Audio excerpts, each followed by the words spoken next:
Okay, calling the Committee on Ways and Means to order. This afternoon we'll hear from Department of Budget and Finance and Department of Taxation who present their biennium budgets. Good afternoon. Good afternoon, Chair, Vice Chair, members of the committee. My name is Louis Salaveria. I'm the nominee for the Director of Finance for the state of Hawaii. If you don't mind, I'd like to introduce the staff that is with me here today.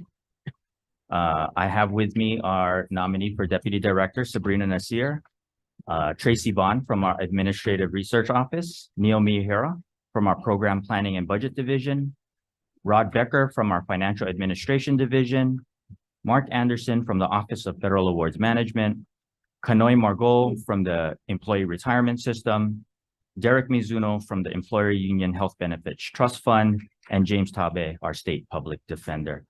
Chair, with your indulgence, I'll go ahead and go into the details of Table 6, which is our ads. So thank you, Chair, for the opportunity to go over this. The department's steady state budget makes major adjustments for non-discretionary fixed costs. I will kind of summarize the different categories, but the first area, which is debt service payments, we are asking for an additional $90.9 million in fiscal year 24 and $208.9 million in fiscal year 25. For retirement benefit payments, we are asking for 62. In addition to what you have listed there. In addition, these are the additions that we are asking for to the base budget for debt service payments for fiscal year 24. Okay. The first time you have what? 124 million. Oh, I'm sorry. I lumped them together. I lumped all debt service payments together. I can go through each individual one together if you'd like me to go through that. Okay. So the first line item that we have is debt service funding for the state. We are asking for $124.5 million in the first year, $178 million in the second year. Debt service for the University of Hawaii, we're asking for a reduction of $24.4 million in the first year and an additional $22.5 million in the second. Table 5. This is Table 5 are the reductions. Yes, but these are the adjustments that we are making to the overall budget. Yes, I'm going over each individual one. Sorry, it's Table 4 and Table 5. Because it's easier if you explain to us how the department presented the documents to us. Okay. So then if you just go over the additions, and then you can go over the reductions, and then anything on top of that that you guys didn't submit as part of the original request, then we can go over. Then we can go over that. Okay. So for retirement benefits, again, on Table 6, oh, sorry, yes. Table 6, for debt service funding for the University of Hawaii, we are asking for $808.3 million in fiscal year 25. For retirement payment benefits for the entire state, we're asking for $32.3 million in fiscal year 24. And $63.6 million in fiscal year 25. For retirement benefits for the Department of Education, we are asking for $22.2 million in fiscal year 24 and $40.9 million in fiscal year 25. Retirement benefits payments for the University of Hawaii, we are asking for $7.3 million in 24 and $21.9 million in fiscal year 25. The next category are health premium payments. We are asking for health premium payments for the state of $6.5 million in 24 and $9.1 million in 25. We are asking for a contribution to the annual required contribution of $27.7 million only in fiscal year 25. We're asking for health premium payments for the Department of Education of $65,733 in fiscal year 24 and $3 million in fiscal year 25. For health premium payments for the University of Hawaii, we're asking for $1.5 million in fiscal year 24 and $2.6 million in fiscal year 25. The next couple of items are non-discretionary, non-fixed items. The first one is we are asking for full year funding for 2 FTE positions that were included in the budget in Act 248 last year. We're asking for $59.5 thousand in fiscal year 24 and 64.1 thousand in fiscal year 25.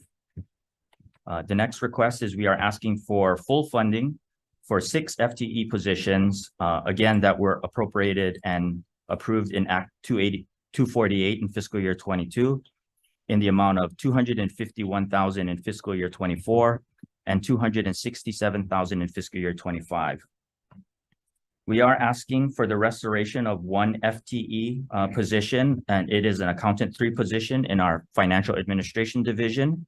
We're asking for 1 FTE and 28,000 half-year funding, 28,140 in fiscal year 24 and 58.2 thousand in fiscal year 25. The next request is we are asking for revising some of our departmental managerial classification and compensation. This is going to be for all of our EM positions within the Department of Budget and Finance. We are asking for 240,000 in each of the fiscal years. And the last request for an addition is the $500 million that we're asking for as a deposit infusion into the emergency budget and reserve fund.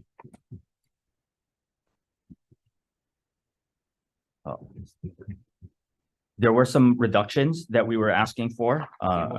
Chair, yep, and that was table 5. We are asking for a reduction of 24.5 million in fiscal year 24 for debt service for the Department of Education. We are asking for a reduction of $9 million in fiscal year 24 for debt service for the University of Hawaii. And we are asking for a reduction in $17.4 million for the EUTF ARC contributions for fiscal year 24, Chair.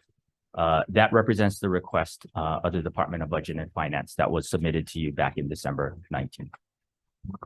Questions? Yeah, but wait, do you have the additional requests? Do you have a document? We're currently going through that. We will be submitting to you in a subsequent GM the additional requests that will be part of the first governor's budget message that will be coming down to you sometime next week as we finish actually vetting over $1 billion worth of requests throughout the departments for operating, and another $1 billion in requests for CIP that actually came down. So we will be meeting with the governor tomorrow and Friday to come up with a final governor's decision on that second round. But what about the department's additional requests? The department's additional requests, we do have. Do you have a document? Yes, I do have a document. Can we make a copy?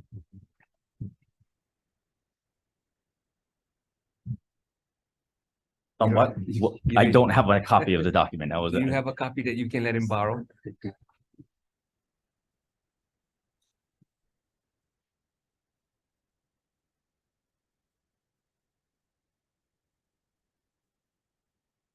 Nobody else has a copy? Sorry, didn't bring a copy. Okay, why don't you ask your question too? Yeah, I was Yes, just glancing at the governor's package of bills, and there's a couple of adjustments and amendments to the previous budget. So what you presented today, does that reflect the proposed changes you have on when certain general fund appropriations are going to be spent? I think this is the bill that was related to maintenance of effort. There was a bill that was submitted that's part of the governor's omnibus governor's package, which made certain adjustments for large appropriations that were made. Is that reflected in the presentation you made or no? No, that is not reflected in the presentation that we made. That's part of the LP that's being submitted. So how is the proposal in that bill going to fit in with the governor's messages that you just mentioned coming down? Those will again, I believe the bill that will be submitted will make adjustments to certain appropriations that were made for fiscal year 23 in order for the state to continue compliance with its maintenance of effort, the MOE for the ESSER funding. It will not impact like the budget per se, because it'll be coming through an LP, Vice Chair. Well, are you also looking at ARPA money that has not been appropriated yet to try and assist DOE and UH in helping the rest of the administration meet the MOE I understand that question did come up. At this point in time, all of the ARPA money has been allocated. And as it stands, we cannot use Chapter 29 while the legislature is in session. So we cannot make any adjustments and expend non-appropriated federal funds while the legislature is in session. That What does that mean, Doug? If when we go into the 5-day recess, are we in session? I would have to get clarification from the AG whether or not that would constitute a recess where we would be able to use the Chapter 29 provision. I'm unclear whether or not. I'm just sort of wondering, I mean, you have a bunch of bills that have been introduced to try to meet this, but you also have a governor's message coming down. I mean, if there's a simpler way to do it, I think that would be. If we can get clarification on when the legislature in recess and there's some adjustments, we can definitely take a look at that. Our big issue right now is that 2023 is the last year of the MOE, so we will no longer be under the ratio requirements of the MOE after this fiscal Which is why you're proposing in Senate Bill 1316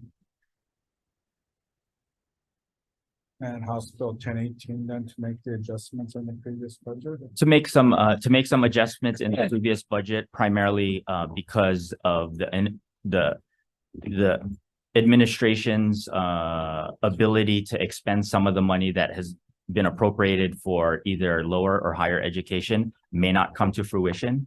Therefore, some of the larger numbers, we need to be careful in terms of how we expend that money, just so that we don't put ourselves in a situation where we may have to, return some federal money. Senator Kim. So can I ask you about the S397?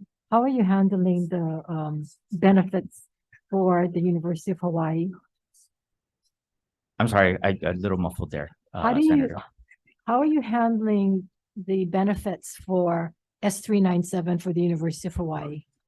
As it stands right now, we are terminating the use of S397 on July 1st of this year. Okay, so you are going to be charging UH for those For the payments fringe. for the fringe? And Correct. That's my understanding, yes. okay, and can you report to us what that amount is We will do that. each year? We will Okay, do thank that. you. Okay, why don't we continue with your additional budget requests? Oh, you need a copy. Yeah. You guys either forget your glasses or you forget your copy. Or I actually found a copy. 2 departments forgot their glasses. I'm getting there with the eyesight, but not yet. So these are our current requests from the Department of Budget and Finance that are currently being vetted right now. We will get final decisions on them in the next couple of days. We will be asking for a reallocation of our existing program budget analysts. Currently, our budget analysts that we have in BNF are all PBA 5s. And we actually have a little situation. A lot of our program budget analysts end up getting poached by other departments.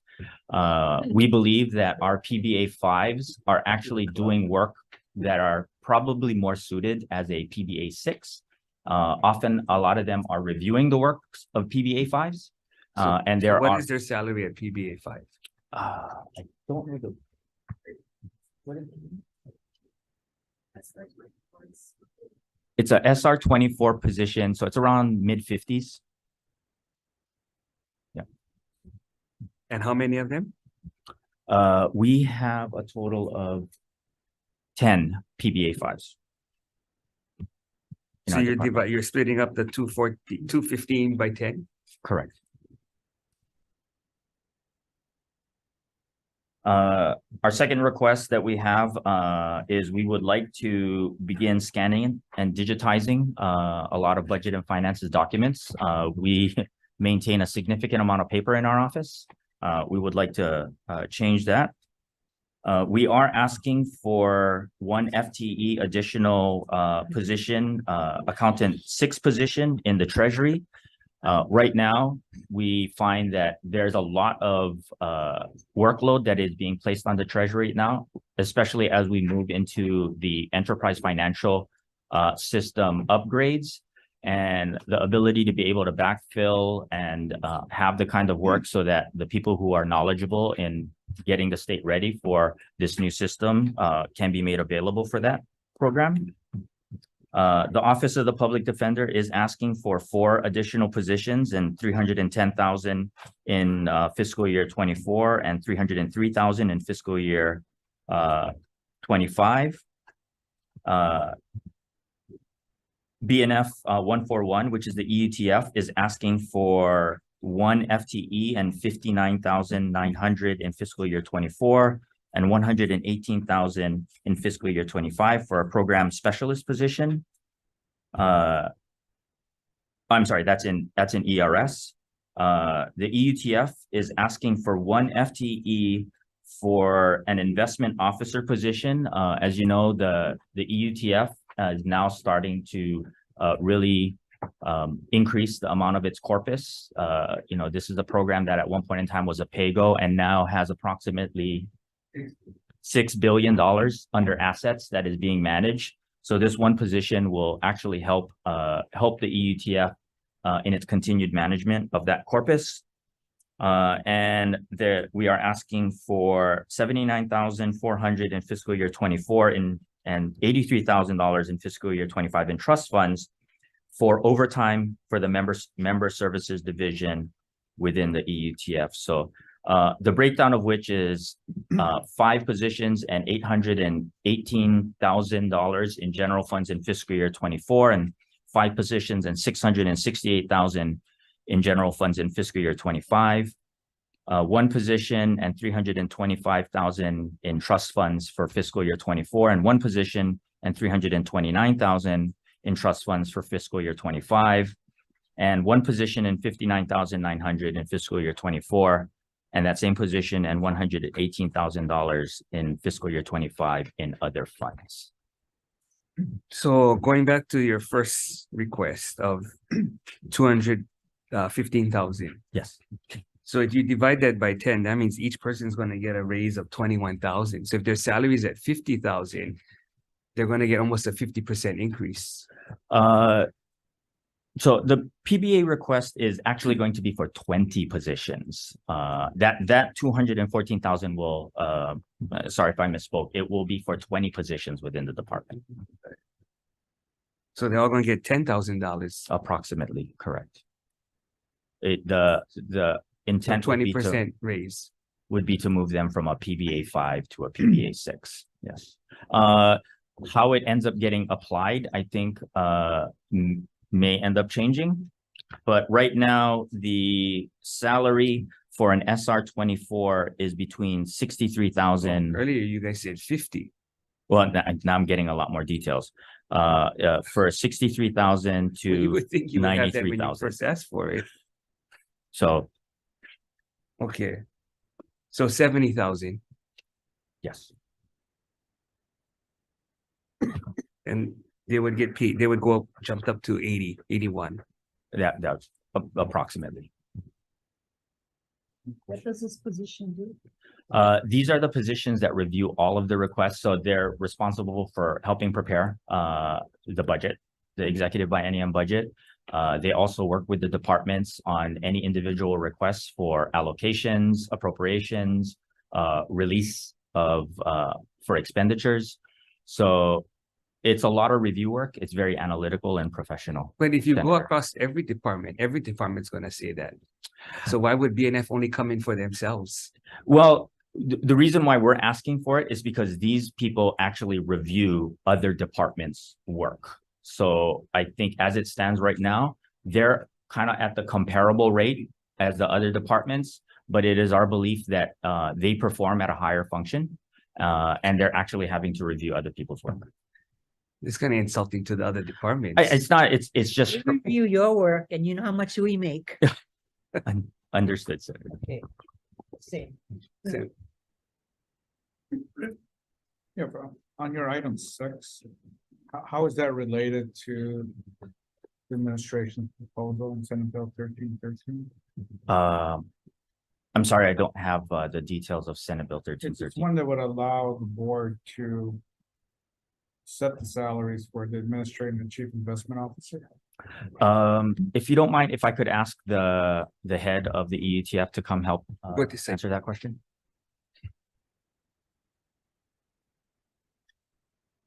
Thank you. Good afternoon. Good afternoon.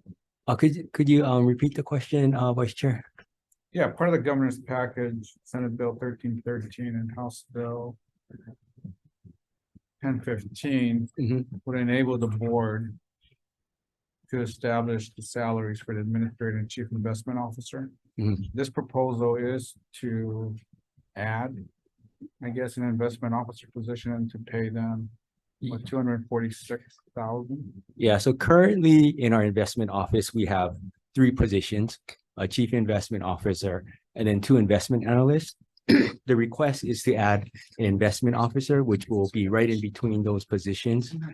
And the request in the bill is for the board to determine the CIO salary, What's the CIO salary right now? about 162,000. So this already would set the middle person that you described to be what? How much over? Well, actually, the request is for about 228,000, but the salary is 150,000 plus the fringe. Okay. But we hope to don't, we don't have to go that high up because yeah, it is getting close to the CIO salary, but just for budget purposes, we wanted to, we have the flexibility of hiring the best person we could find All within right, those and parameters. the director noted that in the private sector, what are the salaries? Huh? For a chief investment officer? Yeah, I mean, I kind of want to know what we're looking at as far as where we're going. It would depend on the size of the company, but you could be talking Well, he just said the funds at 6 billion, so. $500,000, it's going to be substantial. But I think, we're looking, well, right now, I think we have a person who, is committed, to helping the state. Okay, so that one bill is 500,000 plus there would also be, I guess, a raise for the administrator as well then. Well, in the bill, there's no set salaries. It's just giving the No, board. that's what I mean. I don't care. I mean, I just want to know what we're looking at as possibility. I Oh, mean, Yeah, so right now, the board sets my salary. So, but we just want to put that in statute and then also provide the board with the opportunity to set the CIO salary. I think there's no intention, to go wait, to those. come back again, but you say the board is setting your salary, but it's not in statute. Well, I Yeah. guess when the bill comes up, we can take it up, but I'm kind of still confusing. So it's in the rules? No, I don't believe it's in the rules. So it's just been their practice. to It's set been the their salary? practice. Yeah. Well, if it's been their practice, then why do we need to change the statute? I think it just clarifies their practice. And we are following the ERS statute, which the ERS board does set the executive director and the investment office's salaries, except any civil So service. what if we do the opposite and just repeal theirs? I didn't ask them. But look, the salaries that we have now is, it's my salary is paid at the director's level, the tier 1 director. So it's not, out of kind of the range of, I think, what reasonableness would be considered.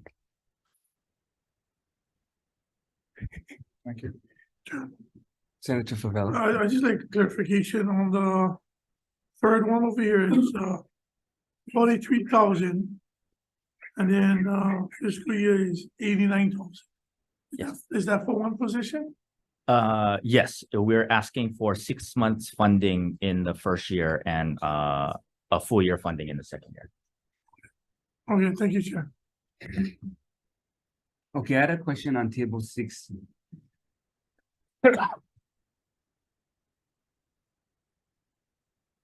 you're requesting $240,000 for senior management compensation. What is that? These are the EMs in our position. So they are our program budget managers. Actually, what we're having. So how much do they get paid now? I don't have that information readily available, but I can Okay, get so that and information. how many people is this for then? 8. So 240 divided by 8. In addition to their current salary. Yes.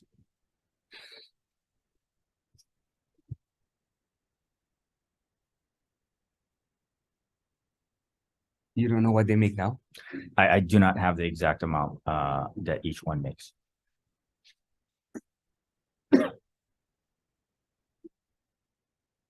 But I can get that information for you. Okay. And then I noticed that the rainy day fund line has no priority.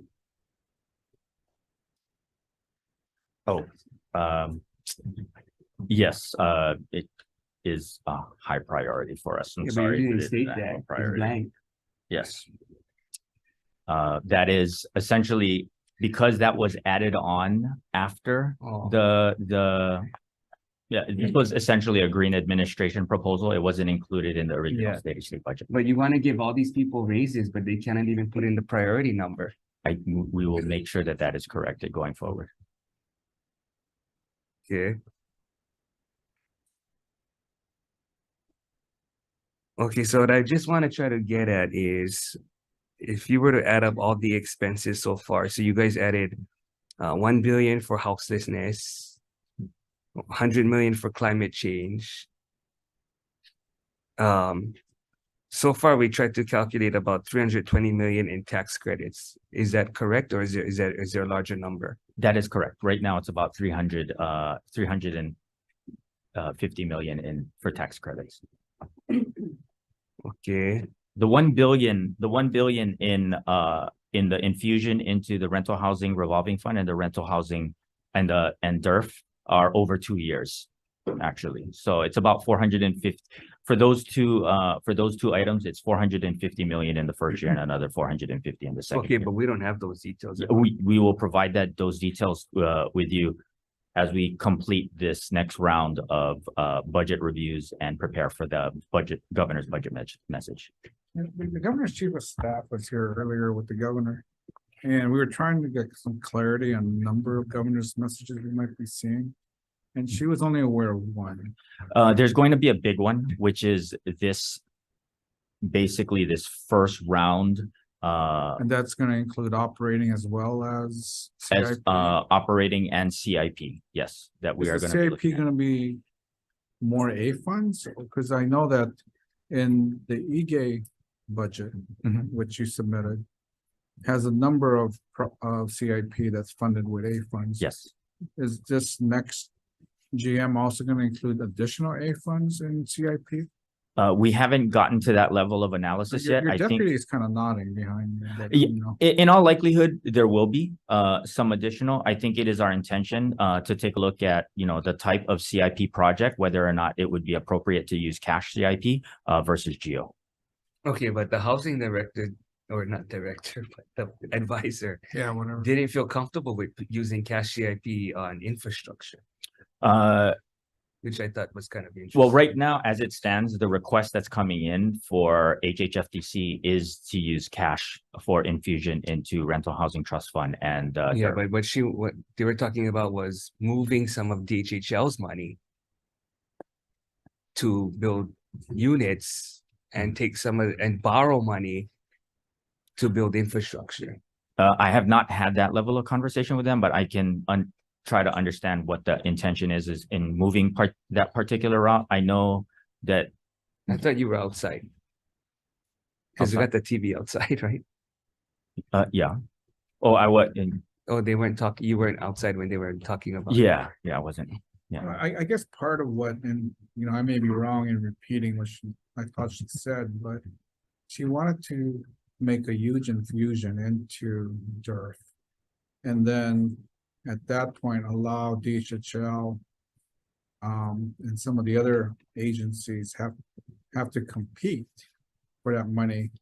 And our question to her was, why can't we just appropriate that money to them instead of putting it into their?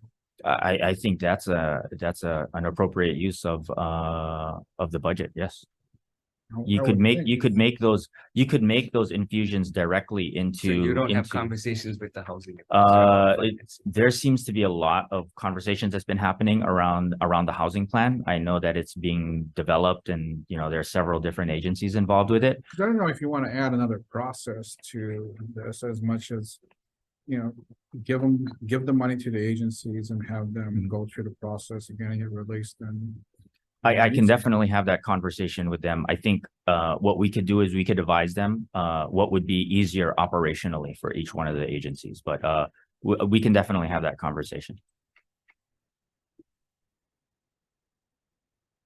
Okay. A lot of the departments. Let's see. I guess including yours has a restriction. Yes. Again, this restriction was placed in under budget execution policies prior. We are currently looking at the level of restrictions that are on there. We have been releasing restrictions where appropriate. I think as a form of financial management policy, and this has been going on for several years. The institution of a hard restriction and a soft restriction in the past.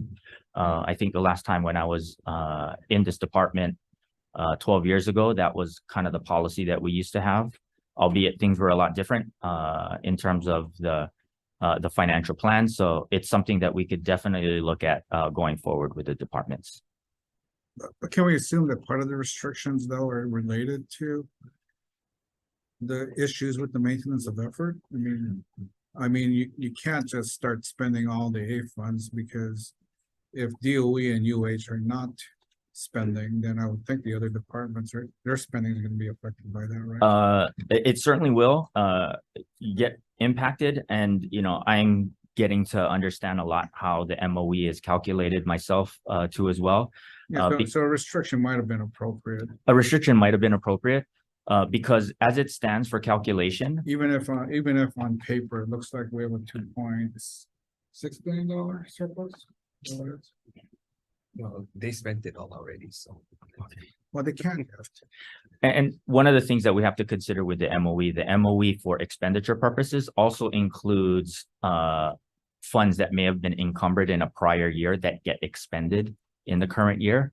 So there is definitely a delicate balancing effort when it comes to ensuring that the expenditure ratios remain within the MOE ratios.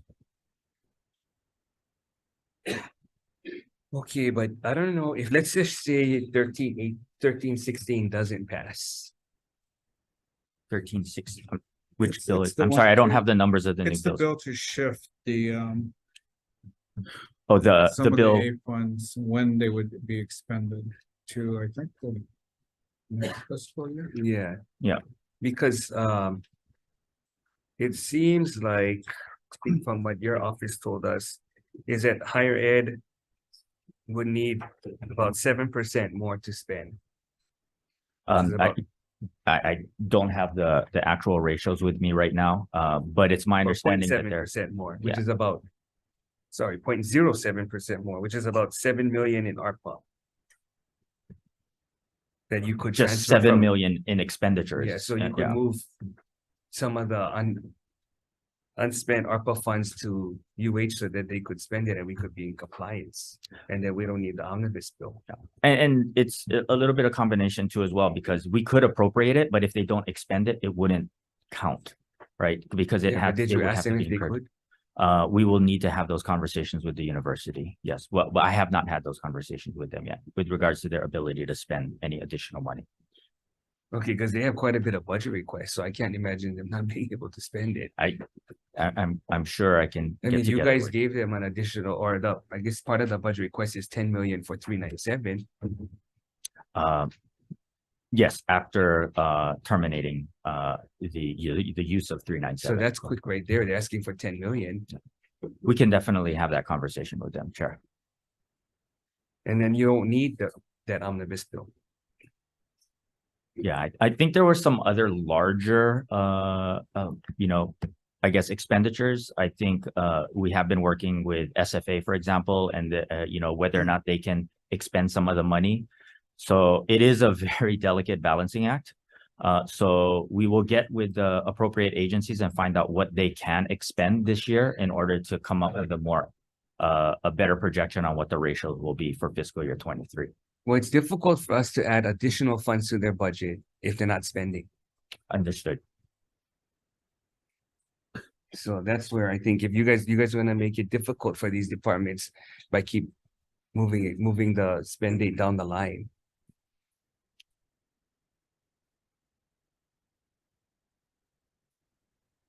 On page 28, oh, let me go. Which table, Chair? Wait a minute, page 28.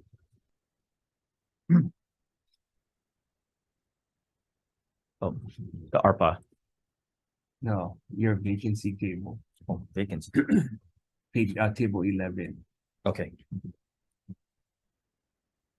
If you go down, it's like a 1, 2, 3, 4, 5, 6, 9. Office assistant 4, SR 10. You have this awkward reason. Position variance in process. What is that? Position variance in process. I'm sorry, I don't have that. Table 11. Yes. It's position 116355. Office assistant 4. SR 10.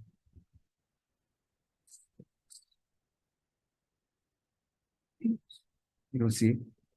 It's on the bottom. Oh, it's on the bottom. Yeah, fifth up. Fifth Oh, to the I'm last. sorry, I'll Fifth say to the that. last.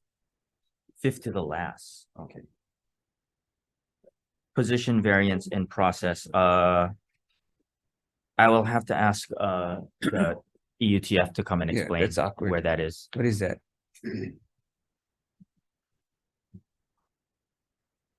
Thank you. That's a current office assistant 4 in our member services section that we're converting to a account clerk position. Okay, so that's how you describe it. Yeah, so it's called a variance. We're gonna vary the position, change the position. Okay, and then you just talked about the bill regarding the chief investment officer. But Mhm. here, according to the vacancy table, there's a conditional offer accepted. Yes.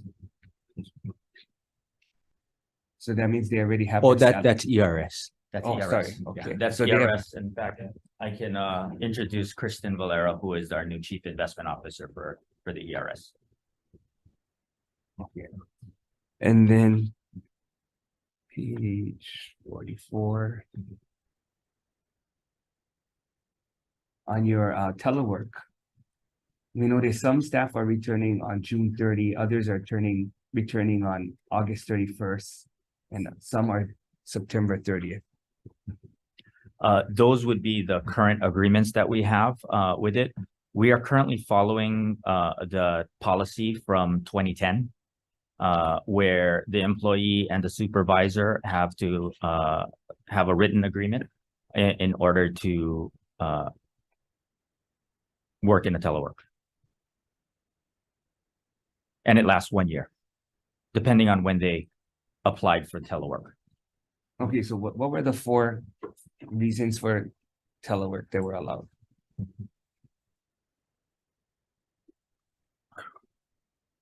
Under the 2010 policy, I know, but are you the objectives or the? so I know retention and recruitment is one, right? It's improve program effectiveness and employee productivity and morale, reduce office space requirements, improve employee recruitment and retention, reduce traffic congestion and improve air quality. And the last one is effectively continue business as part of a disaster recovery or emergency plan.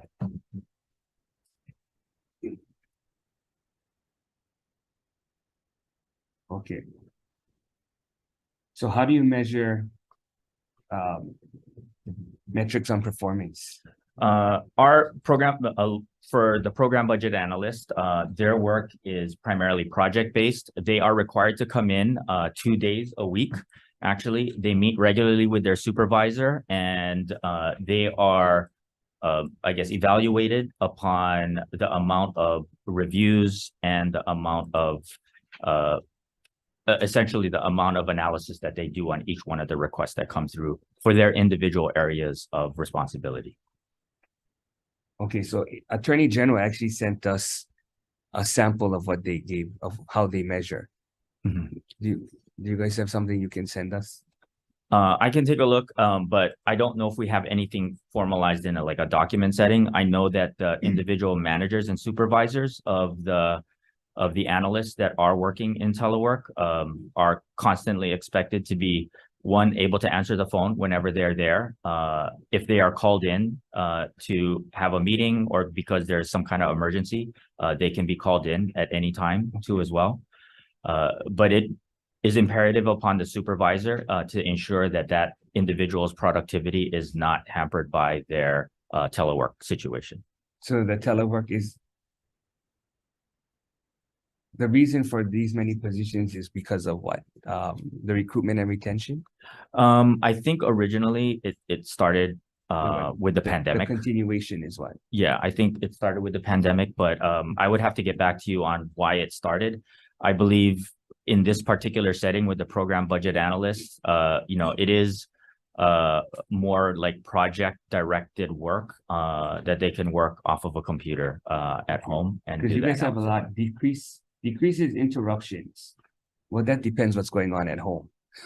That is true. I think if there's 29 people that are currently on telework in our department for all, including the attached agencies. Eliminates distractions. I mean, that means you got to figure out how to manage your office so that you don't got distractions. Enhance work-life balance.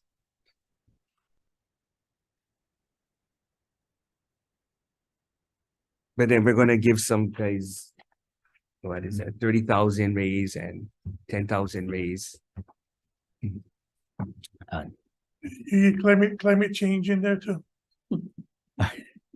It was one of the objectives of the telework program back in 2010. Yeah, but we didn't really use that until COVID. It seemed like it really got instituted come COVID, but it is my understanding that the current Department of Human Resources is working on a more comprehensive and updated statewide policy. But just from a logical point of view, if we were to justify these raises, then you have to give us, we want to see how you measure productivity, which you don't have anything in writing. We can take a look at what we have and prepare some material for you. So do you follow the requirements of Be Heard Now as to teleworking? Yes, we follow the 2010 policy, which requires a written agreement between the employee and the department. They do have to show up. The current policy requires 1 day in the office. But we, in certain areas of the department, I know we require them to be in 2 days so that they can meet with their supervisor, Senator. It also requires them to have an adult in the home if they have children at home. I believe so, yes. There is a requirement that they are not You cannot caregive. they're not caregiving, they are actually working. And that there is somebody else that is taking care of anybody else that would be in their telework environment. And so how do you determine that? Do they sign some kind of form saying that they are adhering to the policy, or does someone go out and check? It is a signed form with that the employee has read the policies and that they understand the policies. And if there is a violation, then we would engage with our DPO to investigate that particular issue. Thank you. Okay, if you go to your variance report, buff 101, And I think this is some of the points that Senator Moiwaki was trying to make, where you actually have a statute that you guys aren't following in measuring effectiveness of every department. So you have number one, measures of effectiveness. That's our page 410. Okay, I'm sorry. Is it on a table? It's your variance report that you provided us. Oh, okay, I stopped.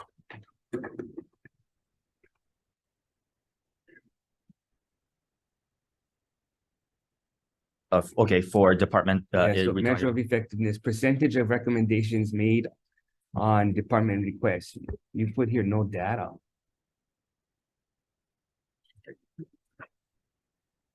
we can take a look at that, Chair, and provide the information as necessary. Could you, you want to? Yeah. Just a follow-up, this is the prior administration, I see Neil here, that this, chapter 37, 37, does require performance, review. So it really is looking at this new administration, talking about collaboration among the departments is even more important as you start the biennium. And they were supposed to come up with a report. I don't know if there was anything done, but it would be good to see what you have as an update of any work that was done. I know you had a position in your department to do that. I will take a look at that, Senator, and find out where we are on that. We could have a follow-up on that. Thank you, Chair. Yeah. I know that every department has a variance report and, you know, the budget and brief. And do you think that things in there are really that appropriate to measure telework? I mean, it depends on the use of the telework that was approved, right? And the job, I suppose. I agree. I think, I mean, there are obviously certain. I mean, it's jobs that different wouldn't- from the Attorney General's office that they keep timesheets. I mean, they're lawyers, so they describe what they're doing and the amount of time that they spend on it. But for something like a project-based job, can you describe what the supervisor will be looking at to evaluate whether the telework was being effective and complying? Not having gotten like that deep into the weeds yet, it is my intention to basically take a look at where we're at. I think a way would be to find out if there are any, say, for example, aging reports on work that needs to be done, finding out if there's any, standardized length of time that a particular request, whether it's a request for a release of allotment, for example, Right. that would be or a CIP request. We can start instituting those types of things, but it's something that we can take a look at and bring back to the department.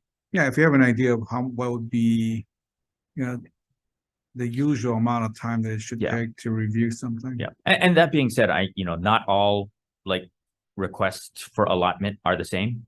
You may have requests for allotment that have a lot more issues associated with it. But nonetheless, I think that there can be some metrics put around things like that. Okay, but I guess what we're interested in is whether that was being done when, during the course of the telework being implemented and being used and continuing. Yeah, I don't know, and I'd like to see when the new policy does come out from DHERD if there are going to be certain standardized metrics throughout state government. Yes, maybe you should request that. Just a follow on to that question of the, if I look at some of your telework positions, they're the human resource specialists, and if you have vacancies and you're not filling, it's kind of hard to see those kinds of positions being, teleworking and helping your department recruit. Yeah, we can definitely take a look at that. I think there's a combination of issues associated with vacancies, and I think this is true for a lot of departments. The ability to recruit, the workforce. We are in competition. In addition to being in competition amongst ourselves, other departments, we're in competition with the private sector too as well. So it is a much more global issue when it comes to trying to find a workforce. But I guess the question is, are they helping your department or your program administrators to find these people if they're teleworking and not, working with them at the office? I can get back to you on that, but I will follow up. Thank you, Chair. Okay, if you look at variance report, this is trust fund. Variance report, trust fund.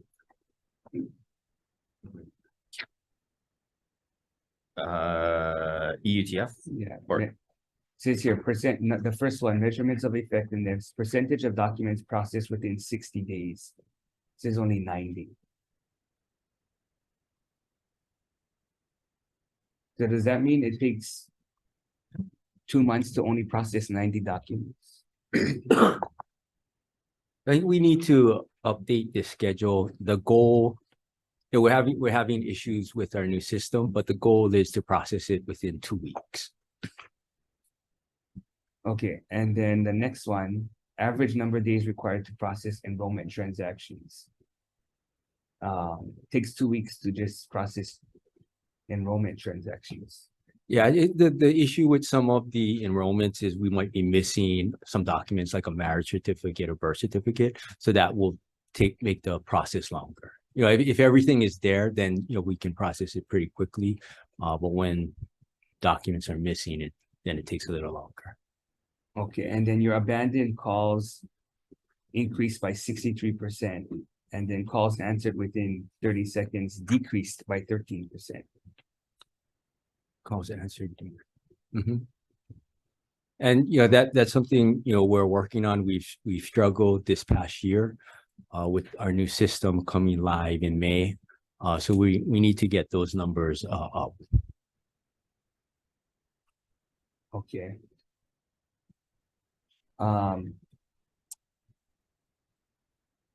So what is BNF's timeline to review for the impact and relevance and update measures of effectiveness for all departments? I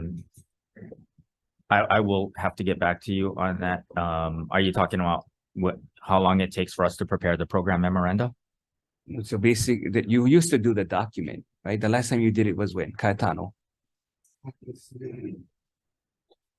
Oh, you finally did it. Yeah, it is. Good thing Senator Milwaukee doesn't let go. We have a report coming. So when do we Last- get it? Last week, Friday. The documents were the new program memoranda. You were for the- submitted to who? Oh, okay, I guess they Oh. gotta distribute then.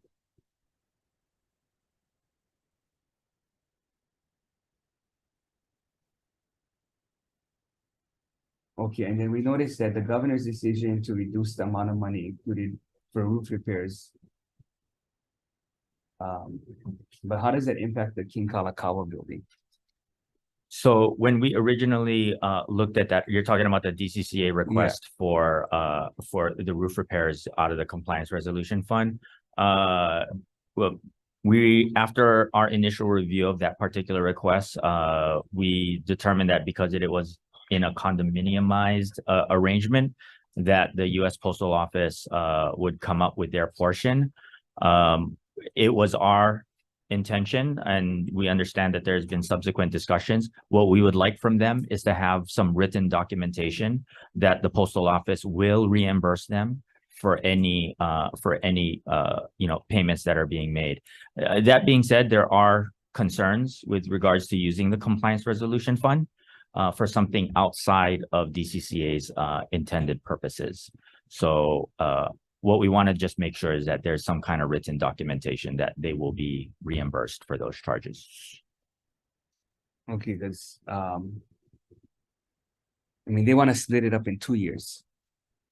I don't remember the exact, but I do remember the request, and the request was to fix the entire roof for the King Kalakaua building, and which, if I'm not mistaken, 25% of it is the USPS. Yeah, most of their employees telework. I'm Well, unaware. we took a site visit. Some offices were virtually empty. I will defer to the Department of Commerce and Consumer Affairs. Okay. The nonprofit contracts. of paying out the awards. Some are complaining it might be taking longer than normal. Is that? Are you talking about the GIAs? It says, nonprofits that the departments issue RFPs with contract awards.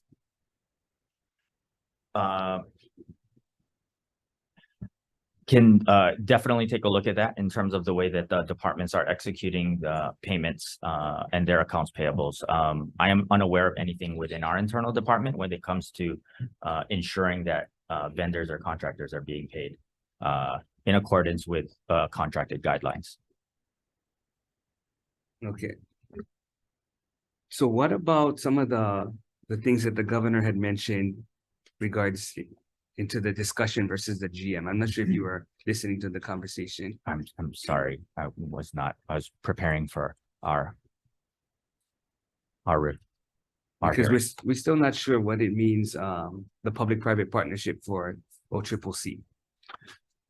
I know that is something that the Department of Public Safety and Director Tommy Johnson are exploring at this point in time. There is a request for additional planning money associated with OCCC, but I don't know how far those discussions have progressed, but we will definitely take a keen interest in how they would like to finance that particular project. Okay. If in the State of the State, he talked about having discussions on the stadium and OCCC. I can But talk. normally that would be through a bill, because if it's just a line item, we don't go over every line item. Yeah, I will have to clarify what the intent of that statement was. I can tell you that for Aloha Stadium, the Department of Budget and Finance has been kind of taking a look at the existing structure of the P3. It is our intention to make sure as we progress into an RFP phase that the state's I guess long-term exposure in this 30-year agreement will be appropriately fenced so that we know how much we're going to be spending over the course of this engagement. Before you guys put that out, did you guys ever entertain the fact, we keep talking about private partnership, but you know, as you can tell, coming out of this building, right, the roof, right? We're not good at fixing things and taking care of things. Nobody would think to say, oh, let's go. We own the land. Why somebody else to build them? And they run them and they take their responsibility and they pay us. It's nothing new. Other states do them all the time. I mean, how come when it comes to us, we like to own stuff? Look at OCCC. Look at Halava's maximum. I went there. The building is only to one side. 2 rec centers is condemned. It's condemned. I mean, we're going to spend right now 122 million in maintenance costs, right? And we're going to give them what, 350 million to build a stadium, and then we will give them money to continue to run it with the stadium authority. Nobody would think to say, oh, hey, maybe that's too much money of our taxpayers' money, and let's think outside the box, and let's maybe concentrate on building housing for our people and not building a stadium. And let somebody else build a stadium, and we concentrate on building the houses. You know, nobody would think about saying anything like that, or I can tell you, Senator, that we've been engaged in many different conversations on how to proceed forward with the stadium. I think at this point in time, there seems to be some differing opinions on what the money can or cannot be used for. It is this administration's intention to move this forward, and so that everybody kind of operates and knows what we're getting into. You know, the issue associated with having to maintain a facility and a building. I think you're well aware. I think government needs to do a better job of maintaining our facilities. And so any kind of arrangement or P3 arrangement, I hope that we would appropriately, you know, allocate the risk associated with maintaining a facility to our private partner. okay, you're not good. How old is the stadium? Gosh, I believe the stadium was opened in 1978 or 74. So you think the taxpayers over the year got the best bang for that buck by us maintaining? Let me finish, because I'll tell you why. When I asked the stadium authority guys, how come my school Campbell High School, 37,000 just to have a graduation there. We provide everything, security, put the tables up, set up the stage, everything. Guess what they provide? Parking. And guess what they do? They charge us for the parking too. It's not free. So all those years now, and that kind of money, brought me money, but we ought to win. Because when I asked for the audit, a few months later, the guy resigned. I still never get the audit on how they would spend that money over the years. Not only Campbell pay that money, you know. Other schools pay that kind of money to use them. So if we have that kind of partnership, shouldn't we have that kind of partnership with the state agencies like DOE? You see what I'm saying? Because going forward, I don't see us even ever having to maintain or even have a big investment like that going forward. If that's the case, you guys should go check out Frank Fosse's archives and go figure out how you guys are gonna move the stadium to the west side when everybody said, hey, we're not gonna move the stadium over there. Nobody gonna live there. Guess what? Half of our island moving there. Stadium outlived its purpose over there already. So we should be concentrating in a mixed use that will benefit taxpayers. Right now, you guys are crunching numbers. At the end of the day, the person who's going to suffer is our taxpayers. We're talking about the unbelievable railroad going nowhere, billions of dollars that was only supposed to cost $3 billion. It's about billions of billions. What you think the stadium gonna be? Just think about it. I mean, you live in Hawaii. We are not good in doing these kinds of stuff. But then again, we don't want our Trojans pay for, but then we're gonna overlook this project. Cannot. If we're gonna do criteria one project, like the state should have run the rail, but never happened. We should have run the rail. Never went to the city and on the tubes. Bottom line is we're not good at building stuff and maintaining them. We never was. You know what I mean? So if we can really look into it, I know already it's already done deal, but the bottom line is our taxpayers is the one who suffer, not the guys who crunch in the numbers. Yeah, it is the intention of the Green administration just to make sure that the state has a really good deal. Okay. You know, so shifting the tax brackets that the governor brought up, Yes. what's the financial impact on that? The financial impact, just the tax brackets Yeah. or all of the No, I want to proposed? go one by one. Okay, hold on. I think I have.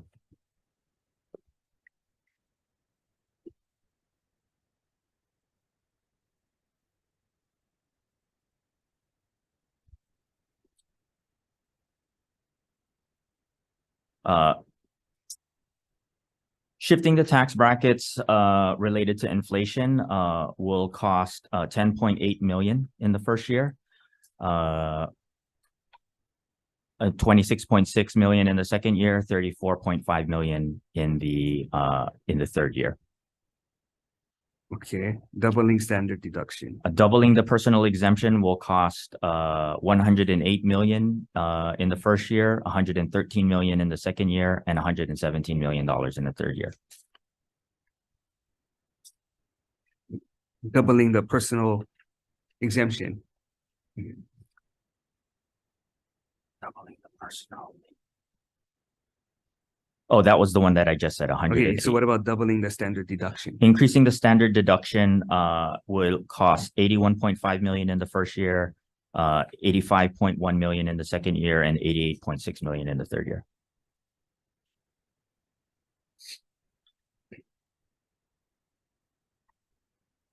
Okay.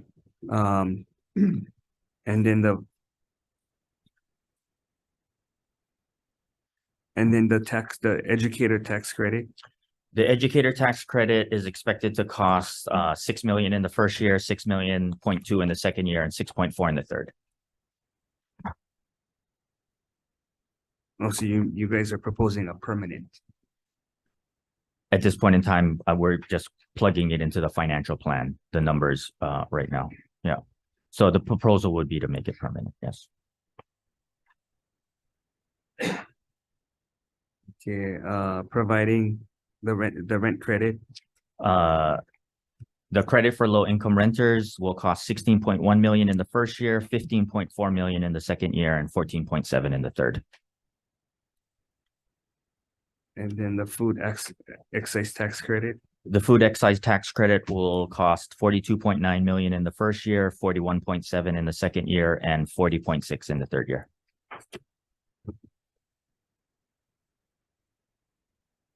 And then the expanding the earned income tax credit.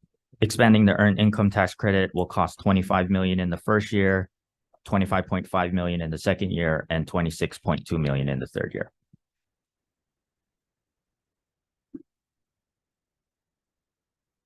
And then the child and dependent care tax credit. The child independent tax credit will cost 55.4 in the first year, 60.9 in the second year, and 73.1 in the third year. Anything else? Those are the ones that are included. And so what's the The total as it stands right now is 345.9 million in the first year, 374.5 in the second year, and 401.9 in the third year.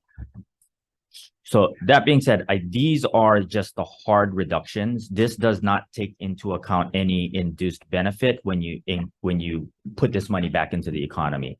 So I know that the Department of Taxation is running with their dynamic model in terms of what it would result in. You know, you're going to be spending some on the tax credit, but then you're also going to be earning some on the back end. So there are offsetting impacts. Okay. There are going to be costs, but again, these are just the hard numbers as they come in right now that we're plugging into the financial plan. Okay, because if Council of Revenues is saying only 3% in the out years, how does that impact? As it stands right now, when we're looking at the financial plan, because it's growing quite significantly, I mean, 3.5% of revenues of 5.8, revenue it's growing. So as the financial plan continues to grow, the base is higher. And until we kind of come to this structural balance in terms of managing to the bottom line, we're going to continue to see those balances keep getting bigger. Yeah, so when are you going to be able to update the financial plan with all your proposals? We are currently updating it right now. We want to give you an updated financial plan with the second round impacts for the new budget request, as well as any impacts on the LPs that would be coming in. So we will be getting that to you very soon. Okay. How much revenue is expected from, I guess, does the governor have the green fee bill?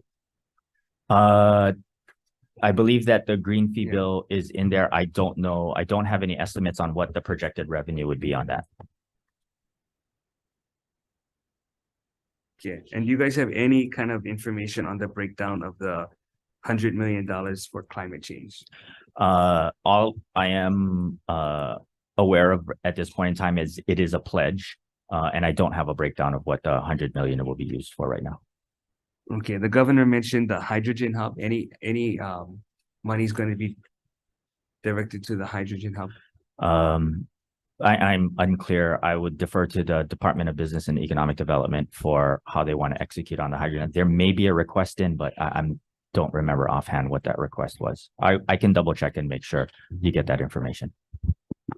Hydrogen Hub is a federal grant application though, isn't it? So is there any state money involved in that? I thought that there was a possibility that there would be some state money that would be put in, but I got to double check with Is that going to DBED. be in a governor's message? Because there's no bill. I think that's the question. Yeah, I'd have to take a look at what the request is within DBED. There might be something that's inside there, but I have so much numbers running around in my head right now. So Vice many. Chair.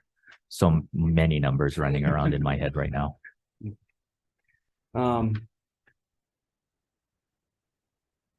Because I thought the feds could only go up to 500 million. And then the match would be from the private 500 million. That's what I read in the article today, that 500 million. Okay. Yeah. So if let's say they do 300 million, but we have potential for still the private sector to do 500, then I would assume you're asking that the state fills the difference of the federal so that we can get the private match. I would have to defer to DBED and how they want to execute on the hydrogen hub. You don't have. I very details? know, just very, from a very general perspective. From a very general perspective. Okay. Yeah. Senator Marwah. Yes, we've had a number of complaints from departments that, budgets are held up, and in in BNF. So what are you doing to streamline, collaborate with the departments so that we can expedite, the review and getting projects out sooner? Having just started and knowing the process that exists, I think one of the things that we want to do is basically take a look at how long it is taking for requests within our department. And, my commitment to you is that, I'll be working with the staff to find out, what are the challenges? What are the needs? What can we do to maybe streamline, the process when it comes to the review of budget requests?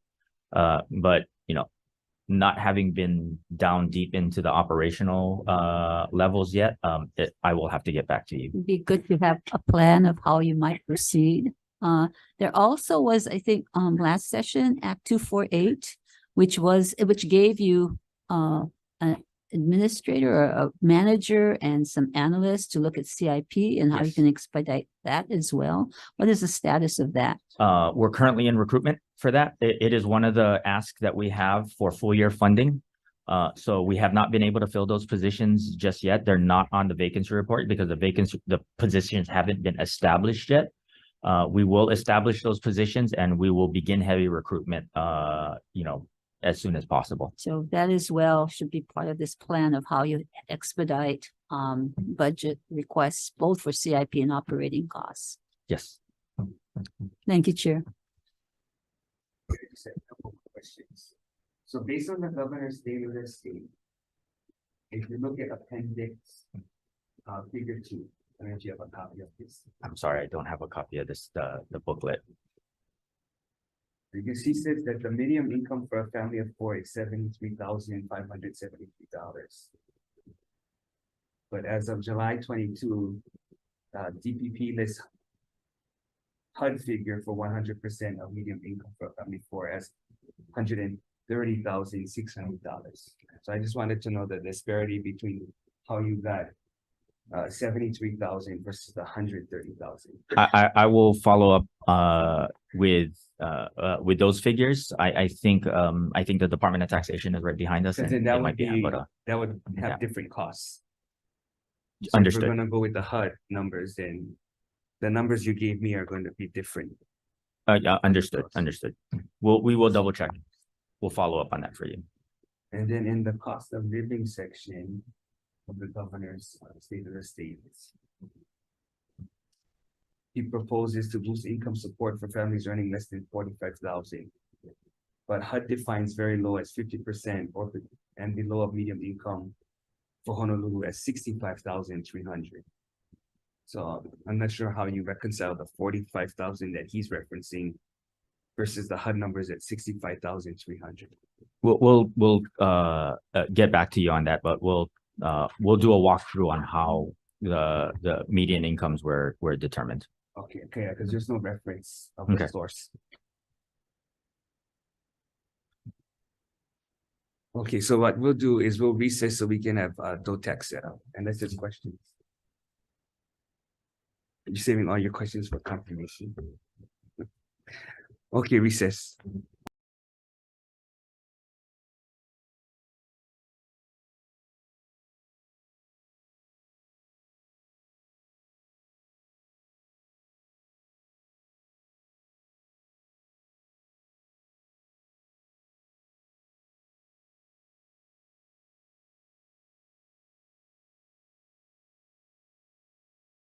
One. Okay, reconvening Ways and Means. So we'll hear from the Department of Taxation on their biennial budget requests. Good afternoon. Good afternoon, Chair Dela Cruz, Vice Chair Keith Agaran, and members of the Ways and Means Committee. My name is Gary Sugunuma. I am the nominee for the Director for the Department of Taxation. Chair, may I introduce yeah, the please. people I brought with me? Yeah. Next to me is Kristen Sakamoto. She is a nominee for Deputy Director for the Department of Taxation. And behind me, I'll go I guess to your right. Kelson Paiva is our legislative coordinator.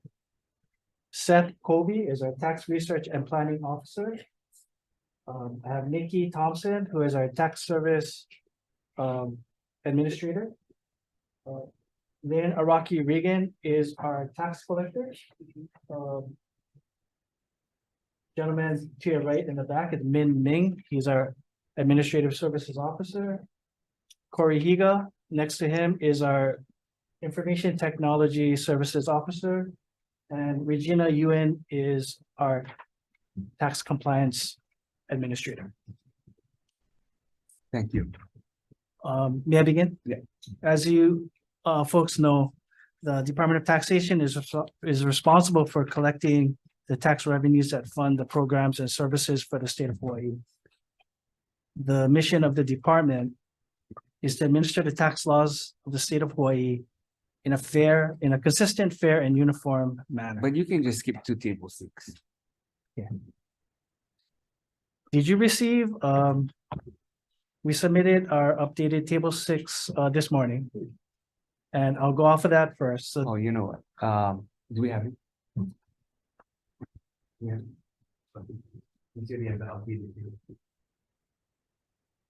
this is the one that would only include what's in the budget.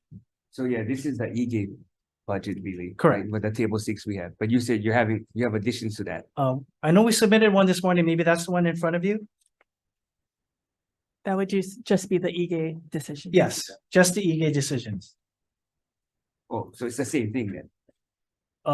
I think the one before also included requests that were not approved by Governor Egan, so therefore not in the budget. No, that's fine. But we just want to look at what's in the budget and then whatever Green might propose through GM.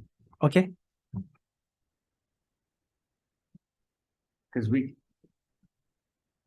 have table 4 too, right? Because table 4 shows what the department originally asked for. Correct. But table 6 just shows the filtered version.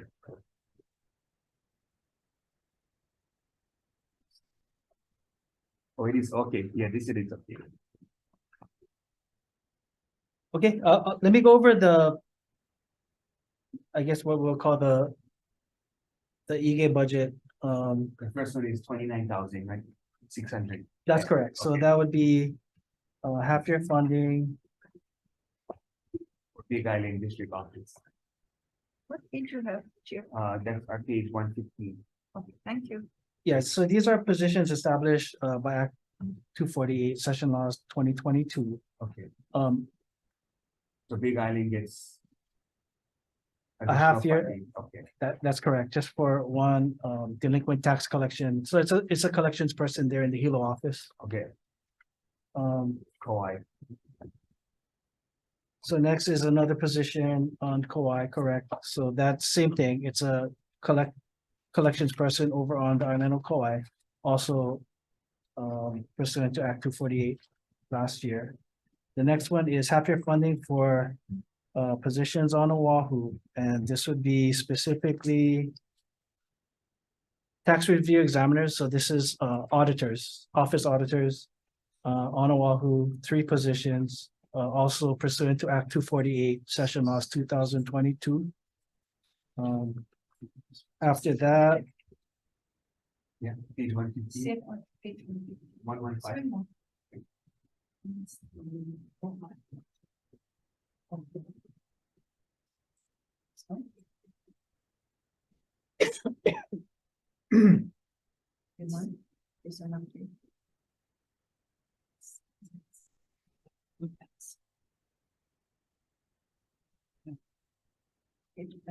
Right.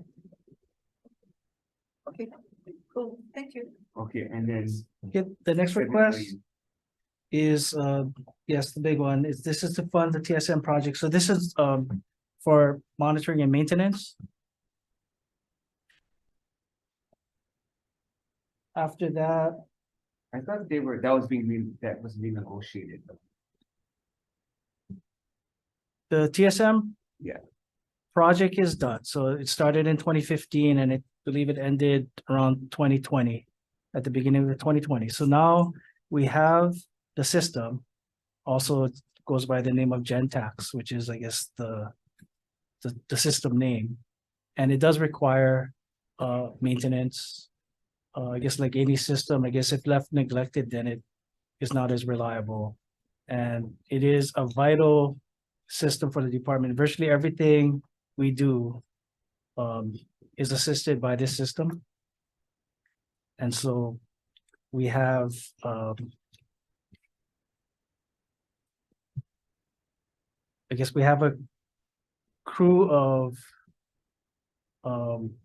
computer developers In-house. in-house that work with the developers from FAST, which is our contractor.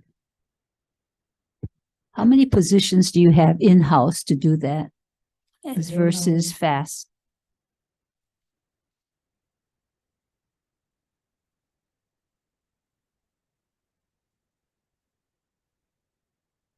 Can find that for you. Hang on. Sorry.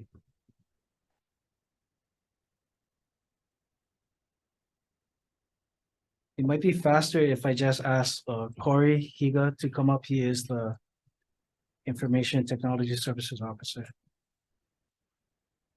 Thanks, Corey. Okay, so we have, for developers, we have 16 total positions. Only 6 are filled, 9 are vacant.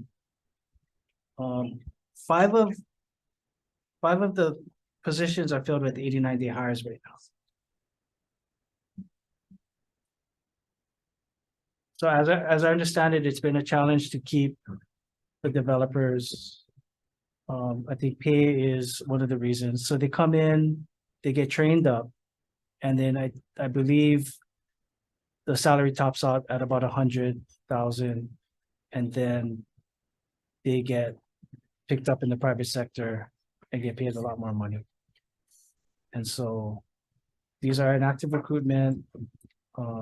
We just lost, I believe we lost 5 or 6 senior developers, in-house senior developers within the last, say, about 10 months. So what's your plan? Because this is, as you say, this Gentax is the critical backbone for all your programs. If in fact you're losing people, you can't fill, what's the plan? Yeah, we're trying our best to recruit. As I understand it, the 89-day hires that are in place, they are essentially being tried out and trained up. And when they're ready, you know, they will be offered positions to come in. There are recruitment efforts being made with all of our positions, attending job fairs, working with the community colleges, things of that sort. Well, wasn't part of the contract too that they would, or your staff, I know your IT manager, supposed to be training up and getting people in to get them up to speed so that we would have our own group of people in your IT office to do that and not so much rely on the contractor. And there were some changes in the modules, I think, of your predecessor that was supposed to be having us much more efficient in our programming and services to the public.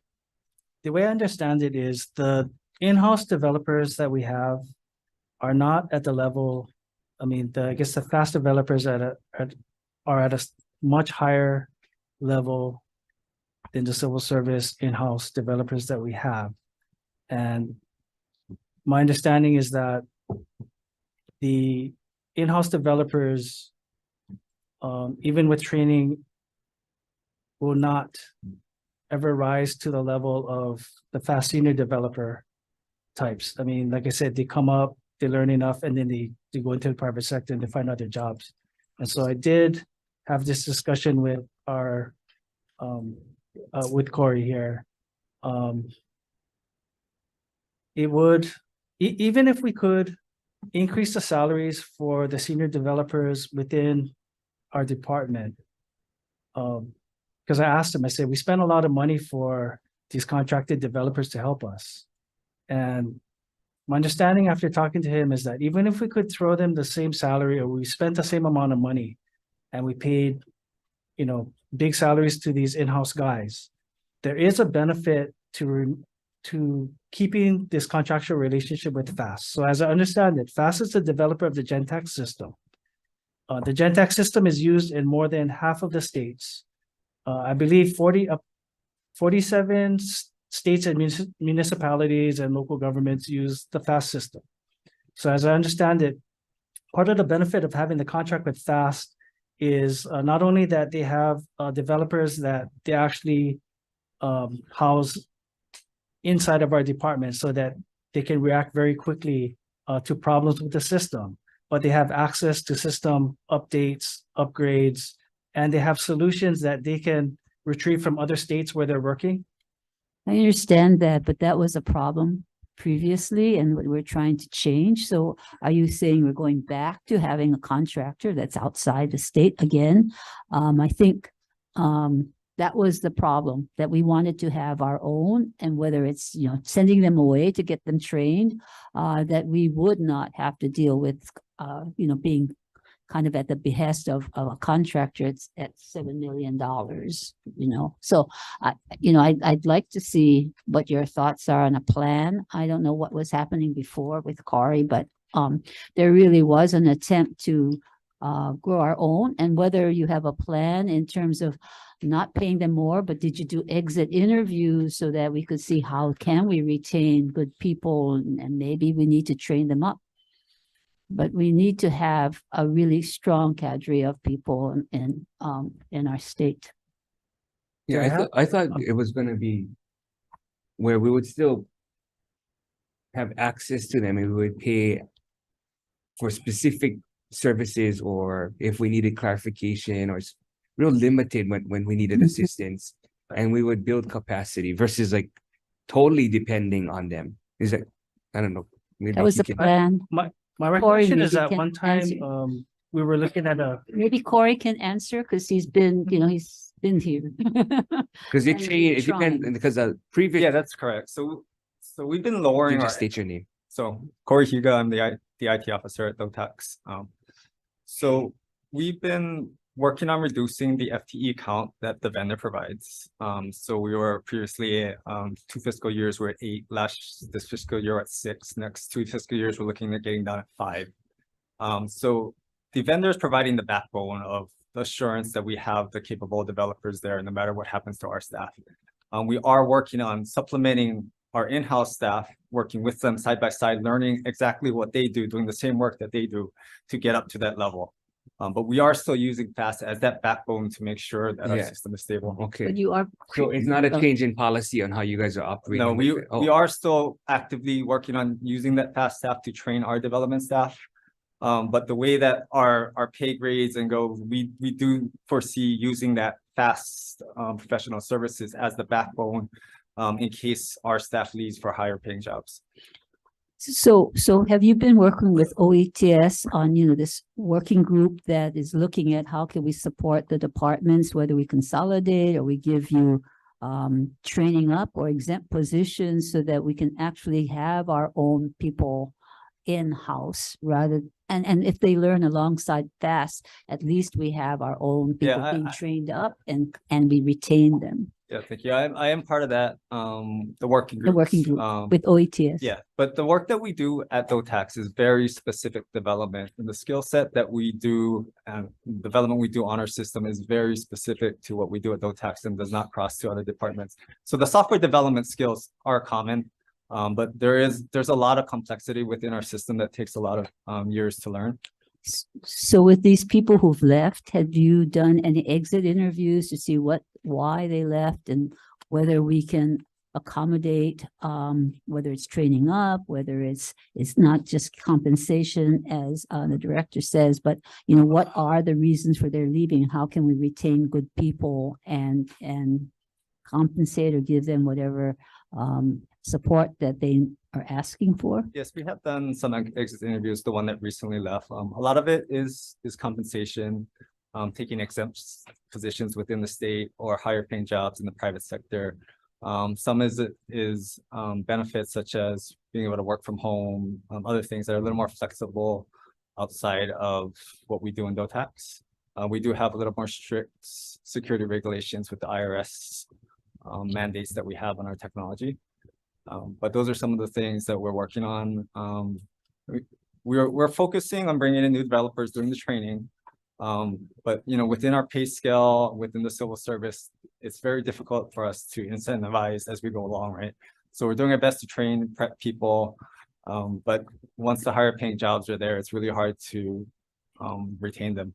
So can you provide us with some of the data that you've collected among the IT staff that have left, so we can see what are the shortfalls in working for us and see what can be done in terms of looking at system problems? And I don't know if you've brought that up with the working group, the OETS working group, but those are definitely the kinds of things we're asking for so that we can actually have our own expert cadre of We IT. can provide some anecdotal data. We don't have a formal process for doing exit interviews and documenting. So But it would be very helpful to see.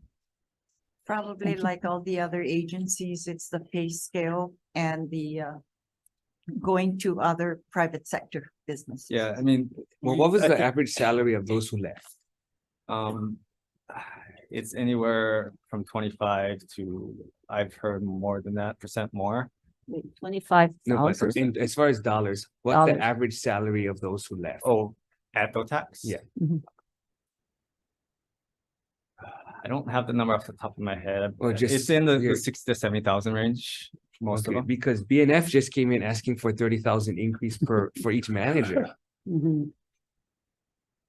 Yeah, I mean, we're limited with the scale, but I think you guys all heard of the Great Recession. The demand for IT workers has been really high in the past year, so it's been a Yeah, chance. so if it went from 70 to 100, What's that? if it went Okay. from 70 to 100, If we were to go to 7,200, could we retain the employees? yeah. I believe so. I think so. Yes. Well, because BNF came in asking for 30. Mm. I'm surprised they don't share that same strategy with you guys. Sure. I mean, not only this department, but, for, how HPD stopped their recruits from leaving. After we train them, like how you guys are saying, you guys training them up. If they leave you a certain time, they have to pay back for the training. Cause you guys are training these guys at that level, and then when they escalate, they're not getting paid, so they're leaving because of the pay. So like Senator De La Cruz said, okay, we increase the pay. What if we increase the pay and then we still have this problem? See, we make these departments to retain these guys that we train for the state for this kind of IT or whatever kind of work that they need to do and charge them 1%. I think they'll take second thoughts before leaving because they come over here, it's like an internship. Learn all the ropes, and they take what they learn and go to private sector. And then it leaves us into the positions that you guys are in, the Senator Moriwaki is talking about.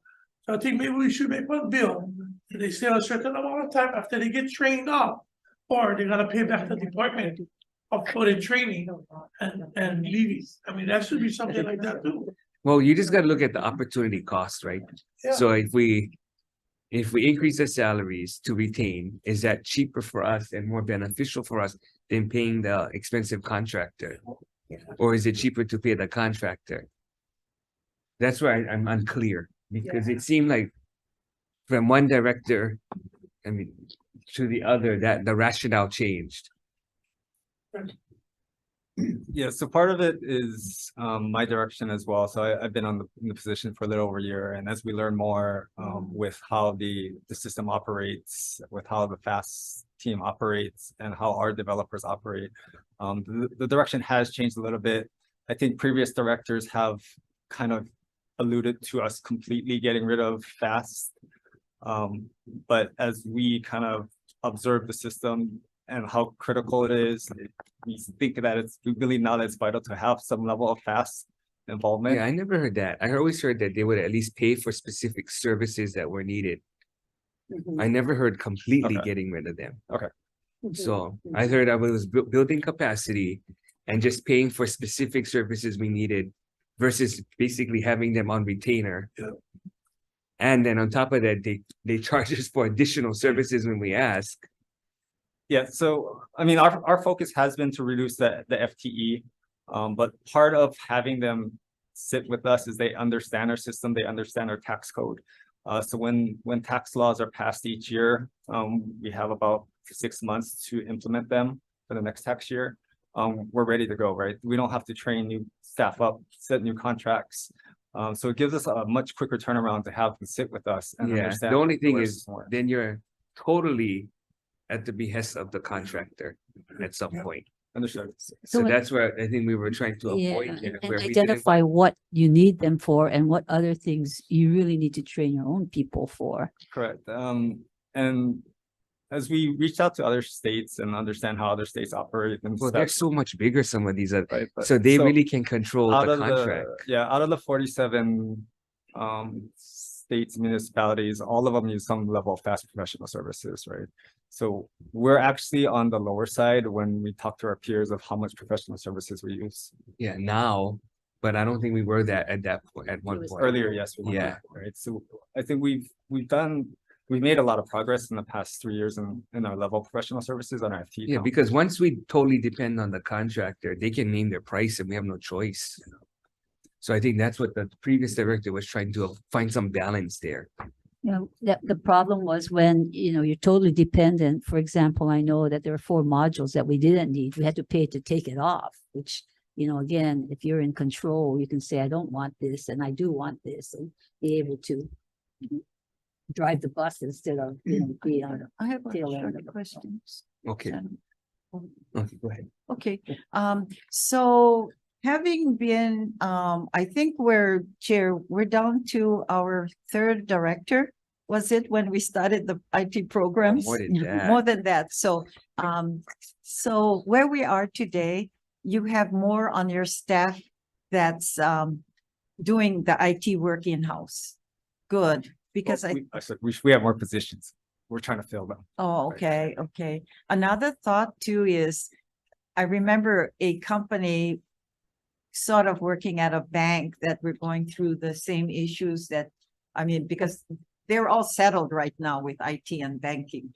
But there was one company that was there setting up a financial institution. And what happened was, I guess the people that were trained to teach the bankers or the employees, he loved Hawaii. And you know what? He ended up quitting. And then later on, the company picked him up, the bankers. So that's another thought too, later, like if you really need somebody and going through on your, I guess the purveyor or whatever, hey, maybe they'd like it and they become part of your staff. But I'm glad that you folks are up to the point where you have in-house. Because like even for us, we're happy we have our own IT staff and they're really good. And it's so easy for us to just call them up and help us with our own problems. But congratulations, because I think this is the first time we're hearing something that you're almost completely there. But we should still go back to the point you brought up of some kind of Yeah. plan on, Yeah. because if you're having a difficult time hiring, we should come up with some retention plan.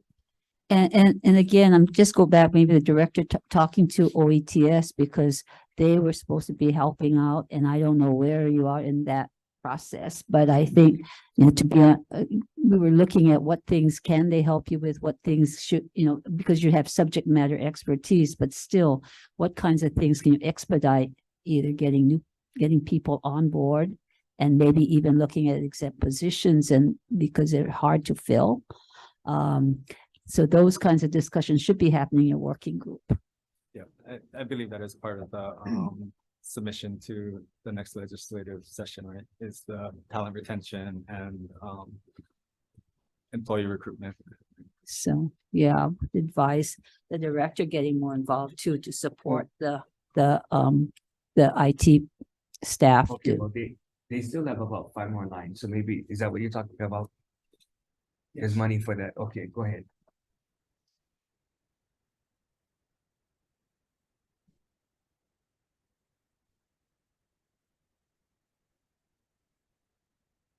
the transferring IT files. Yeah, so that, my understanding is that just as a transfer of money from ETS that I guess was appropriated to ETS for the purpose of paying for the fast contract. So I think the next couple lines all deal with what we just talked about, funding the TSM project maintenance. Also, the first year goes up. It's not just a 7, right? You gotta add. So I believe it's the cost for fiscal year 24 is $11,359,926.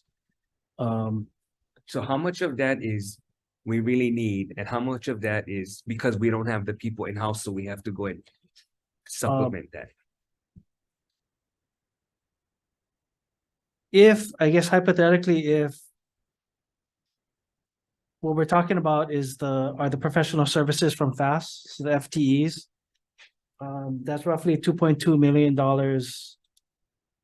within that $11 million figure. Because how many people, how many vacancies did you say you have? I believe it's about 9. Because 9 times 30,000, some of the things what we have to pay is maybe probably a better deal for us. Yes, most of the funding in the ask is actually for system updates. So there's a 4.2 million ask for the next version of our software of the Gentex product. And so that's a large ask, but it's due to Microsoft deprecating the code base.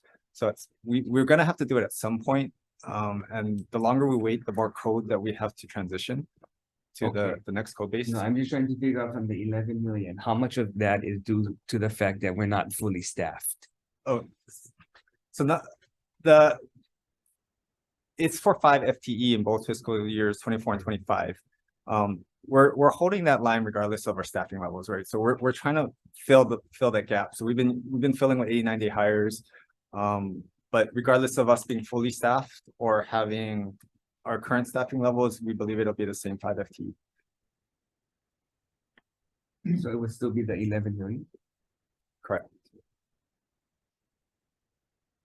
Yeah. So most of the staff we're bringing on That our doesn't make entry, sense now, because- most of the staff we're bringing on our entry level. So it does take a while for them to train and get up to speed. No, Right? no, so I'm just assuming if you had the staff that was fully trained, could that 11 million be reduced? I'm not saying that we're gonna reduce it right now. I'm just trying to support their point that if we have to, what do we do to get the fully trained staff up and Yes, going? it may be able to reduce by 1 or 2 FTE depending on, so it all depends on the workload that comes through in tax changes, tax law changes, legislative changes. Yeah, because but if we gave an additional $30,000 pay differential for 9 people or whatever many people versus paying 11 million, if they may, 11 million goes down to 8. so Yeah, we saved a lot of money. I mean, but I'm not sure if I'm equating it correct. That's why I'm trying to ask these questions. Yeah, so if Mr. Higa is saying that possibly being fully staffed could reduce our need by 1 to 2 FTE, I believe each FTE costs about $400,000. Is that correct? Well, see, so we would save Yeah, money. we save lots of money. possibly. So what the FAST vendors are providing the highest level positions within our development team, which is our project manager and our architect. So they're kind of steering the ship for us right now, right? And for us to get those positions, it would be even more than the 30,000. Yeah, so you go, right? I think that's what she's asking for, is for you to go back, tell us what that would look like so that you could have it fully staffed with people who want to stay at that salary, and then show eventually over time how would that would reduce the Understood, dependence on yeah. So out of the 11 million, the max that if we got rid of all fast FTEs, that would reduce it by 2.2 million in fiscal year 24 and 25. Right? Yeah, so we So still that- make, that's the we still, amount. Save we money. still save money. Anyway, so you go come up with that. Okay. And then maybe if you could say, break out what we're paying for in this $11 million. So how much are we paying, like you say, I don't think 400,000 we for? can reduce that right now because they're not Yeah. fully staffed. So there's gonna be a transition period. Yeah, how much is software and how much is positions and we're paying for, just to see what we're gonna look at over time. Great. There is a Reduction. breakout. Do you want us to go over it now? No, not right now, but you can send it to us. Okay, sure. with your plan. Yeah, you might as well do it same time. Yeah. Yeah, Thank you. Thank you. because if that, I mean, really, then we could hire local instead of contracting out mainland. Right, if we can build capacity so we can hire local, I think that should always be the goal. If not, the governor talked about people are voting with their feet, they're moving away. So I would hope that all the departments are trying to figure out, okay, if that's the case, what can we do to build capacity locally so we don't have to contract mainland as much as possible?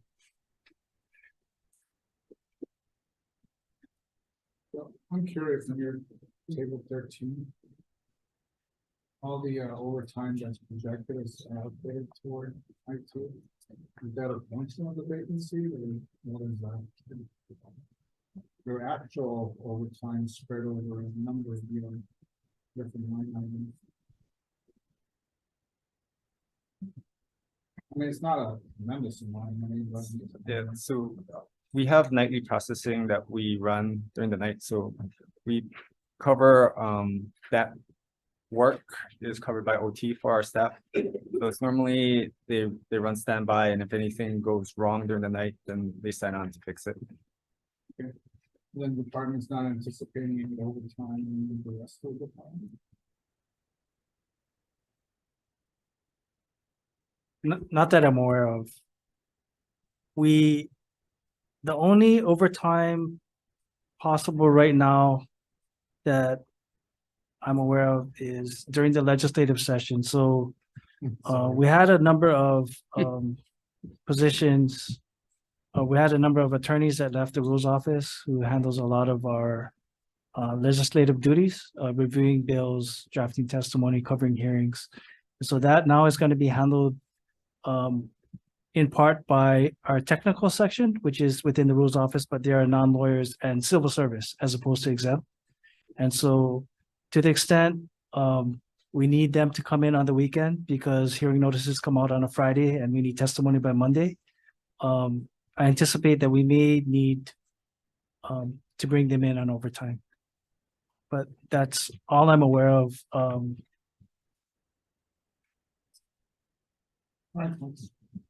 Okay, you have just one page and I'm struggling to get through it. Okay, so moving on to the next is to fund the unfunded deputy director position.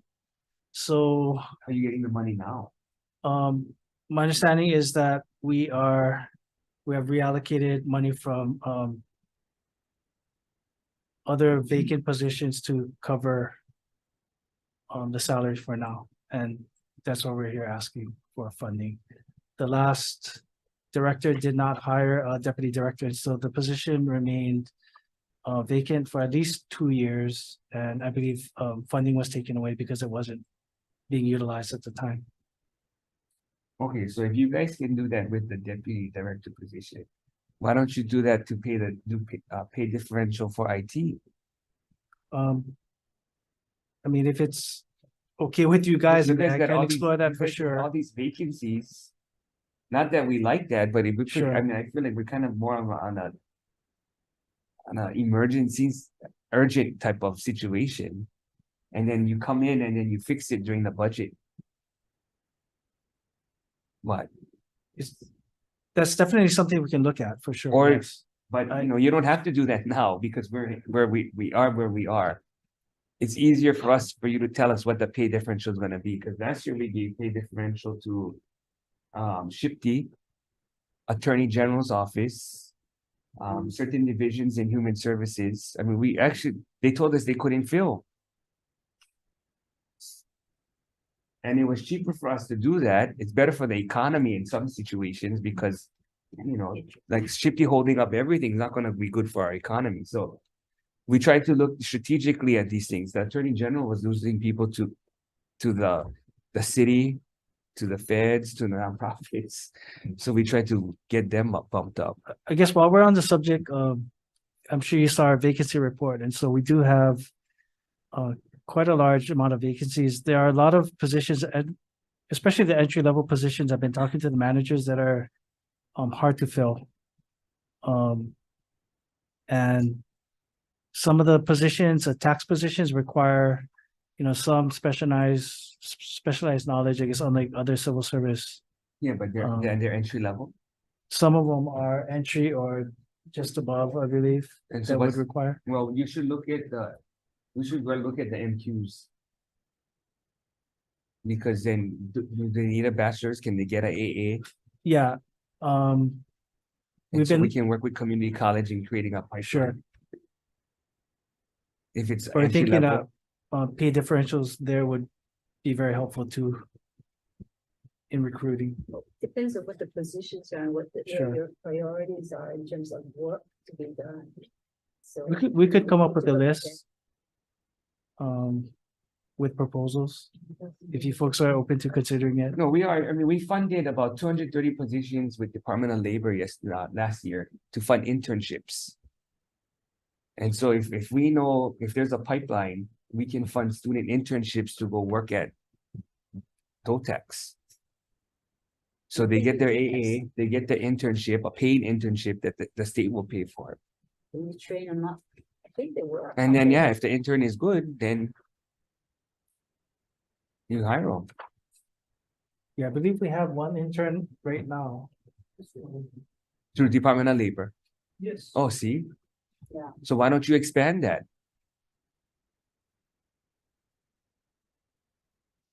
Was it IT or was it another type of job?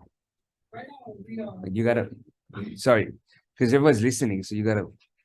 I didn't realize how many people watch these meetings. So right now, we are like other departments, we are working with the labor. Okay, Because we good. have the source, they tell us we can use our own position, but once we find an intern, they can find the positions. And meanwhile, doesn't affect the recruitment for the position. Yeah, So it's a Yeah. win-win situation. yeah, you like this. Yes, we do. Yeah, so this was the first year we used general funds to fund internship positions. So what division or where are they working so that you can train them up so that they can move into entry? The one intern is where? IT? Yeah, that would be the first program we are looking at. It was you already have somebody on. IT and also other like compliance, Okay, no, taxpayer that's good. services. So you can expand the program to these different areas. Yes. So As how far many, as- how many internship positions would you need? That one I don't have a number, but we did check with our managers. They all showed interest. They are very interested in this program. Well, I mean, for every department, if they know the number of internships they need, then we can work with subject matter chair to see what we need to fund in Department of Labor for internships. Yeah, right now we are working with the labor, the fan is there. We have weekend positions, but still just like a regular recruitment, it's hard to find interns as well. So. No, but that's where going back to working with community colleges and if AA, Yeah, we the work whole with them. program can include the internship. We did a whole bunch of campus visit, campus recruitment, job fairs, and online recruitment, and also we work closely with DHERD. Okay, so the MQs are just AA on some of those, Yeah, pretty much it's entry or medium level. so they don't need the bachelor's. Some don't, I believe. But the But for MQs IT are lower. The MQs are lower so that you can get them That they're into the lower. different, okay, different. Yeah, for IT specialists, you need at least a bachelor's degree. Well, I mean. But the- it's interns. The community college is gonna come up with a program of 8 different IT pathways. Mhm. 4 of them don't have bachelor's. They're either AA or CTE certificate. In that case, I believe we can redescribe the PD. Yeah, the certificates. For intern Certificates. PD, yeah, to lower the entry level to get them in the program. Especially if you're looking at interns, then you train them up. If they need more education, then they're already, they're starting to learn your subject matter too. Yes. Yeah, exactly. Yeah. Because that's when they become specialized, right? Yes. So as long as they have the minimum skill level, Mhm. the internship is paying for minimum skill level. Then once you actually go recruit, Yes. the transition hopefully is. It's a good program. We like it. We want to utilize it, to help our programs. Okay, we'll get you the flyer from community college that they're gonna announce soon. Okay. 'Cause I guess working with, if it's IT or whatever your program is, and you look at what are the competencies you need, then looking at that with the community college or Department of Labor positions that are there for interns, then you can at least customize it for what you need, and then you bring them up the ladder. Yeah. Yes. Well, this department is very different than most because if you're fully staffed and everyone's doing their job, you're bringing in revenue. So that's why I think, that's why I think most of us feel like the investment is worth it because you're bringing in more than you're spending. Yeah, that makes sense. The more staff we have and the more revenue we'll bring in. Yeah. Yeah. And sometimes, you're talking millions in some cases. So your vacancy report, which you've updated, I guess, as of this week, actually. I think it's stated as of yesterday. Your targeted dates for filling, some of them are in end of March and the rest are in the end of the fiscal year. How is that that schedule impacting your operations and since tax season is, I guess, 9?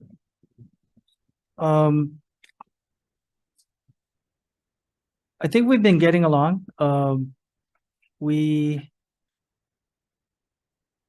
believe Taxpayer Services has a few 89-day hires because of the busy time. I'm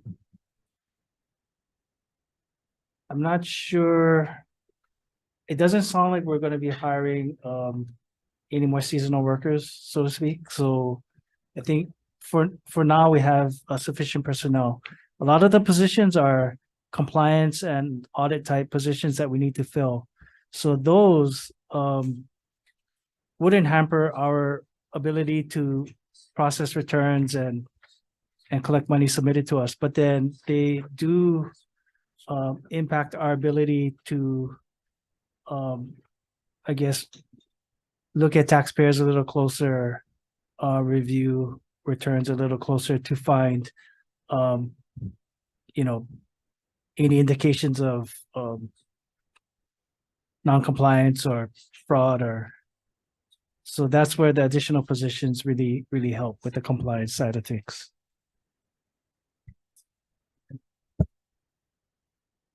So on your 89-day hire, how much of them is retired or worked in the taxation department before? I don't have that offhand. Right now, my understanding is we only have 8 89-day hires in positions now.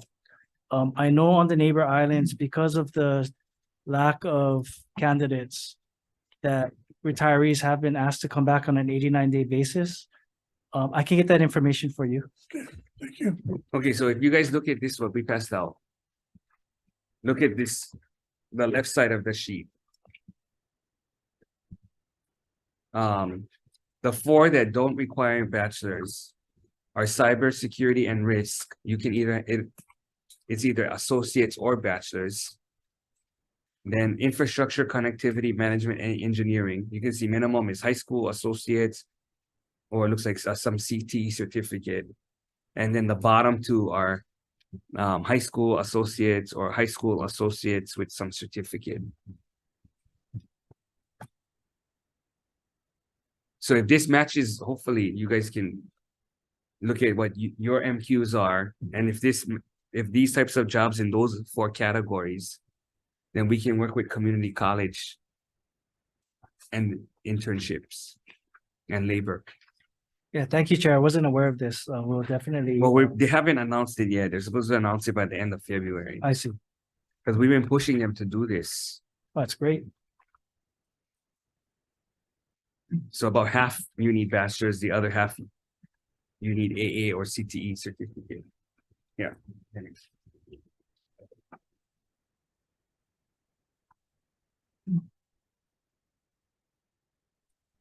Okay, so what else is on there? Okay, so the next item is fund newly established positions on Oahu field audit. So 2 auditor positions.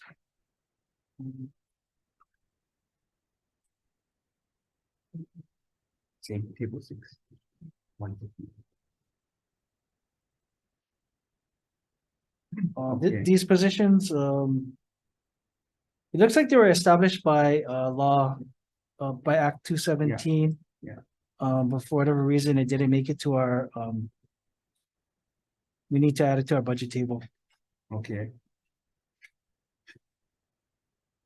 The next item after that five positions. is the Board of Review. Yeah. So 5 positions created by law. So that should help you guys out a lot, right? Yes. Yes. So we don't need all these other boards. The Board of Review is an alternative for taxpayers that want to challenge assessments. Oh, okay. Or do I not thought have- that there was one idea where instead of all these tax boards, tax appeal boards that we couldn't fill, we were gonna try to create a more permanent 3-person full-time. Yeah, so previously the Taxation Board of Reviews, there were 4 of them, I think. They're divided into different districts, Oahu, Big Island, Kauai, and Maui. Had separate boards of review. 2 years ago, I believe, 2 sessions ago, it was consolidated into one board of review. And then last year, it was further, I guess, it was reduced from a 10-member volunteer board to a paid 3-member board. Yeah, okay. Yeah. So that's it? That's it. So For it's, 5 though. it's 2 staff, Oh, okay. because they are a separate attached agency to the department. Okay, so that should help clear up like a big backlog. That would, yes, absolutely. Okay, and then the 3, what would you call them? Commissioners or 3 members of the board? How is that gonna get filled? The 3 board members are by statute appointed by the governor, Okay, who hasn't appointed them yet.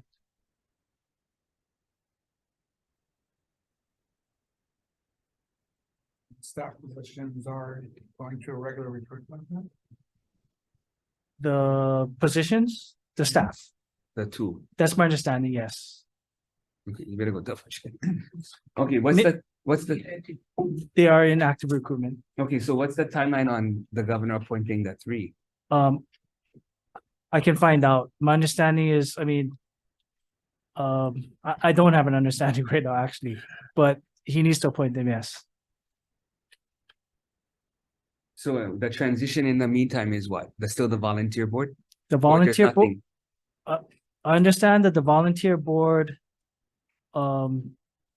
basically disappeared at the end of last calendar year. So there's a backlog then, there's nothing, There's a backlog. just building. The current number of cases are about 120.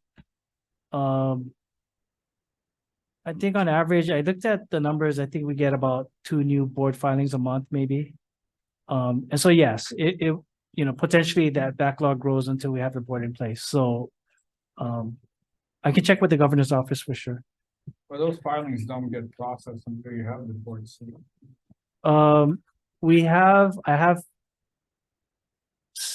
previously, the Department of Taxation were using our own employees to provide administrative support to the board. And so I do have a person that's still in charge of receiving anything that's submitted to the board and in contact with the board's assigned deputy attorneys general. How are you, but you're not resolving anything at this. No, the board is, Administration there's no board to adjudicate any cases right now. Yes. Senator Keho Kalole? Yeah, this is off top. Thank you. This is off topic, but I received some correspondence today about letters that have been sent out to the public that may have been mistaken. Am I reading that wrong? I'm sorry, Senator, I'm not aware of anything like that. Okay. Are these tax notices or? Yeah, I'm not exactly sure, but I did receive some. Well, we can take it offline, but my understanding is there might be some erroneous correspondence that was sent out from DOTAX. Yeah, please, if you have information, please, you can send that over to me. Okay. Yes. I do have another question about TSM. Well, Go ahead. okay, the contractors that are being used right now, how many are there to do like the regular M&O and on the system? Um,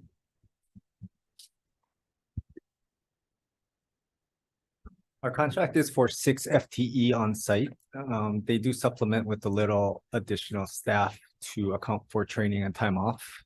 So we do have a additional, I believe it's 8 on site now, but we are contracted for 6. And then we have 2 that rotate on remotely that manage our back end, we call it Central Tech. So you have 6 and 8 on site, 6 to 8 on site. We're and- contracted for 6 FTE on site. So it's just 1-to-1 with your vacancies? So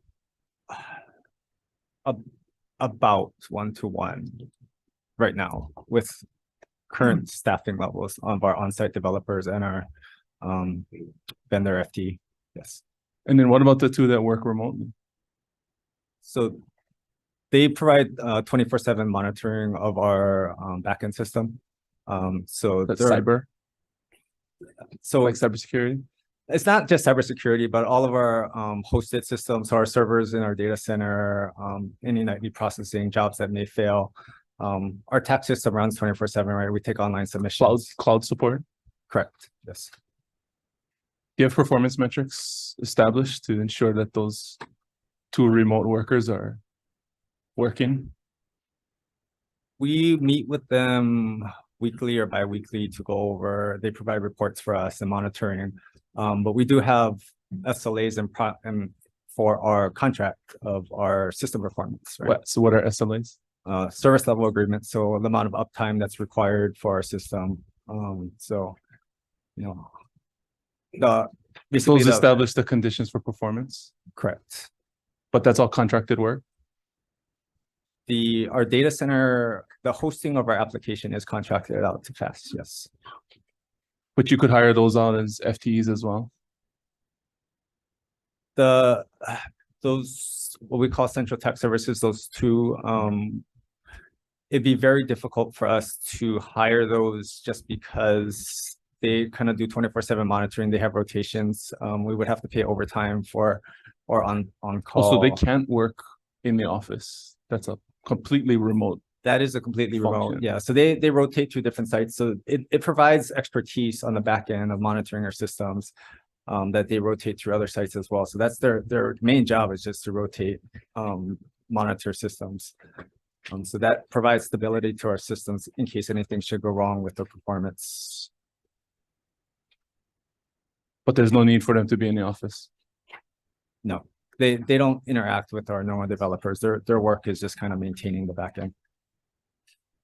Okay, thank you. Any other questions? And when some people look puzzled. Okay, and then you got the legislative error, I guess.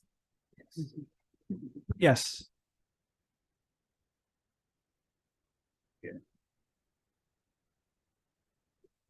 Yeah, I guess so.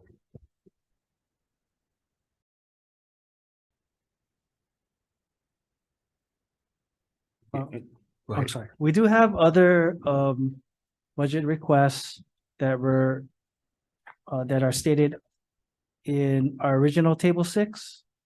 So some of these, the ones that we didn't talk about yet are the ones that Governor Ige didn't agree to put into the budget.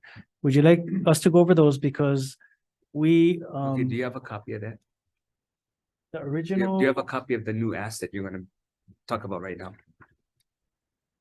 The new ask I'm gonna talk about right now was stated in the original table 6. So they were submitted to Governor Ige. He didn't agree. I Oh, didn't no, sorry, approve. them. talking So- table 4. Oh, I'm sorry. Yes. So which of the table 4 requests is Yeah. this governor? gonna be Yeah. sending down? Yeah. Well, we're hopeful that he, Oh, so he hasn't done it yet. no. Awesome. So we don't know if it's You don't gonna, have to go over these. okay. We don't know if it's We'll gonna look be at in them when the, we see them. Yeah, there's gonna be a governor's message, but then unless we call him back to explain it. Oh, yeah, well, what are priorities then? You wanna go, are they all priorities then? You should say yes. Yes, Then go ahead. and now these are, for the most part, these are additional positions on the neighbor islands. Oh, yeah, they're obviously a priority. So I can give you more specifics. So for example, So members, this is on page 113. So you just tell us which. Yes. Establish 6 positions in Hawaii District Office. Okay, So, in addition to that, for the Hawaii, the Hilo and Kona offices, there's a request for increasing, other current expenses of, what Help. about the criminal investigation? Are you guys asking for that? Because EJ didn't agree. I believe, yes, Because that's enforcement.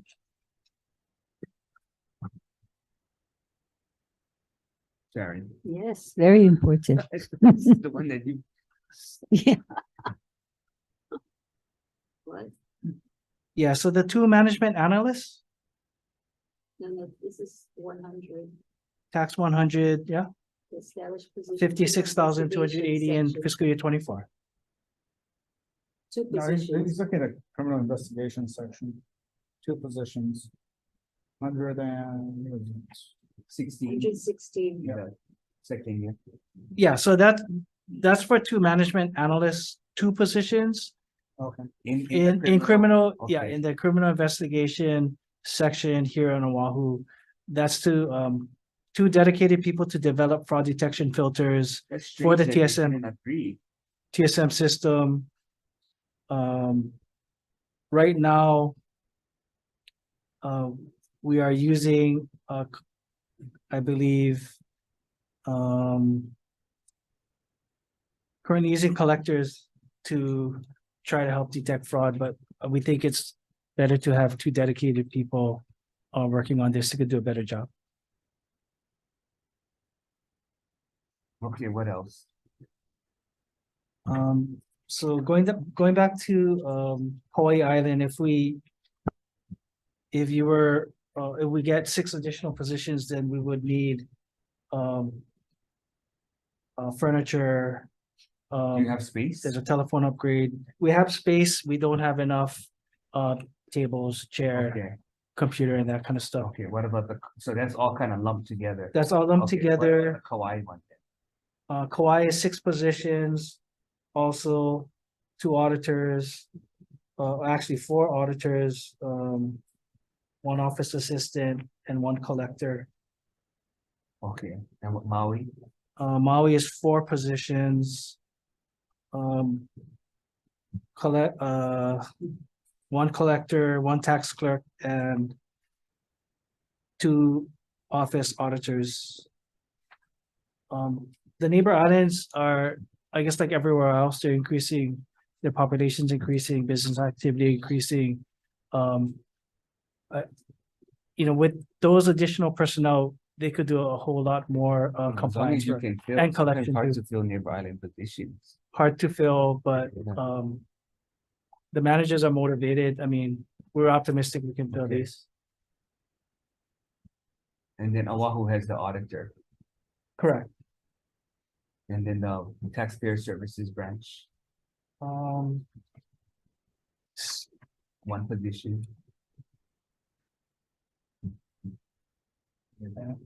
And then 1 put.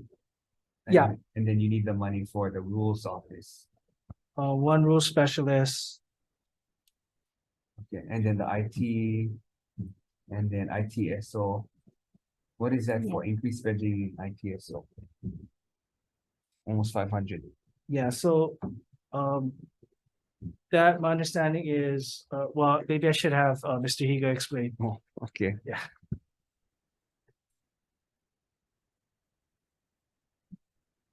So it's a combination of things. 1 is to convert our phone system to voice over internet, from landlines, provide additional workstations. We haven't bought workstations, new workstations for about 3 or 4 years, to fund additional computers. Adobe licenses, ETS is no longer covering some of our Adobe license costs that got passed on to our area. So When did that happen? this past fiscal year For all departments or Yes. just you? for all departments. Sharon, you heard that? Is that, sorry? Can you repeat that? So ETS is no longer covering some of our Adobe licenses. So that got passed on to the departments to cover. So The this, software licenses, the ETS is now seeing the departments gotta cover it. oh, is that's the 3.3 million that's being transferred back to No, DOTAC? That's part of The 3.3 is 500,000. separate. This is part of the 495,000. So what's the relationship with OETS? Because they're supposed to be supporting you and helping you. Prior to what's this, the- they had to renegotiate the contract. I don't have all the details with, but what was passed on is that, the licenses the Adobe licenses that we use are no longer being covered by them, and the departments are funding it themselves. And so that's, where is that in the budget? So that's part of the 495,000 ITF. Yeah, right above the 11 million. You see 495. Oh. So in So addition he's to trying to those, break down the 495 for us. we have some IVR, I mean, so that's our call center, equipment to provide additional updates to our phone queuing and our call workflows, as things change throughout the year. Network cabling, as we build out, change, desks and, format to properly run network cables to those desks. We have one for security assessment and remediation. So we have new security requirements passed on through the IRS 1075 security requirements. And those are to address some of those new requirements that have come down. An additional ask for some work from home equipment for a limited amount of laptops to do situational work from home for our staff. So looking at the chart, looking at table 4, it appears that most of the department's requests, the recommendation for budget and finance was to fund those. So is the new budget and finance director also in support still of your requests? At this time, I don't know. We sent the request down, but we're still waiting for, Oh. You guys don't have cabinet meetings. we do, but You don't talk about we real haven't, business. I haven't had a chance to discuss it with, Okay. So With you the don't know yet director. if these additional requests are gonna be included in the We- governor's, we don't know for sure. We're hopeful. Well, some of the criminal investigation ones, I mean, that's gonna bring in, some revenue. But at the very least, serve as a deterrent and Yeah. keep everyone honest, yes. but you're still paying the AG's office still for services, right? We refer cases over because we don't have authority to actually criminally prosecute anyone. And so we would refer matters over to the criminal justice division there Okay, for but prosecution. is that just what you're paying for? It's just the criminal, is the prosecution, not the collections portion? I'm sorry, We have yeah, I believe we have a collections tag also that. you're yes, we looking have. for. I believe we pay for one deputy attorney general in the civil recoveries division to just work on collections cases. Okay. Yes. So we understood that there was a attorney, I don't know if that was you or not, at AG's office, when there was that case to get back and get into litigation to follow up on an investigation that was done on a taxpayer that failed to report willfully. So how do you relate to the AG's office to assure that these kinds of cases actually get pursued? I think I know which matter you are talking about. I was the supervisor for the tax and charities division, so I wasn't directly involved in the referral to prosecute. But, at least for me, I think we can refer matters over to the Attorney General's office, but we need to defer to them on whether there's enough to prosecute or there's a basis for it. And in that case, there was one charge that the Criminal Justice Division did not believe they could charge. And so that was just. But if in fact you're asking for investigators and you have investigators in the department doing a full investigation, why isn't there a good, and I think we tried to look at having another AG directly working in the department because they understood the complexity of tax law. And so we need to pursue these cases if we are to have a functioning tax department and taxpayers that comply. So what is your suggestion in terms of turning that around and really having the support of going forward on cases that have been fully investigated by your department? Otherwise, wasting time and money, having investigators investigate and not following up. If in fact the AG is saying they need separate attorneys in their office and not in yours. I think it's a matter of when we refer something over to the Attorney General's office, if we don't agree with them, then it's my job to go and talk to, in this case, Ann Lopez, to see what's happening and why. So both, my understanding it was done and an opinion came out without having that kind of discussion. And I think in talking with previous AG, the reason why the AG was working with the departments was that she promised at that point to work with the department on the front end so that when they do investigations, when they look at cases, they're doing it in tandem with the client and not after the fact. So it gets transferred up and up and up, and there's no understanding of the case. So Yeah, what are you no- going to do to correct that situation? Because it's a absolutely big problem. I've already talked with the supervisor for the Criminal Justice Division, and I can ask for that support for sure. And on that case in particular, we have asked the AG for a copy of that opinion. on I that understand. case. Thank you, Chair. Okay, so when are they gonna, you don't have the deadline or timeline of when they're gonna send this down? Or when you know if you at least gonna get approval so that it's part of their message? I don't know for sure, but I was watching the prior hearing and I believe Director Salaveria said it was going to be sometime, was it next week? I may have misheard, but I thought I think they both, the chief of staff and Director Salvera mentioned near the end of February. I think. okay, I'm sorry that I It's a misheard. long time. 'Cause I think obviously you haven't met with the governor to actually make your case at this point, so. Could be a while. Okay, Chair, I have another question. I see a number of positions that are in 107, which is Director's Office. Can you identify why these positions are being transferred, I guess, from rules to your office?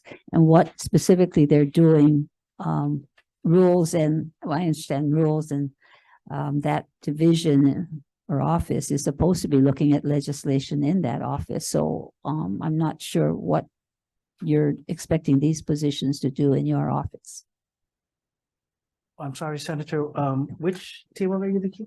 All the positions that are being transferred from, I guess it's rules into your office. And it's 107. There's a lot of transfers in. She's still looking at table 4 near the. Yes, bottom. still on table 4. two of them, oh, the governor added without anyone's request.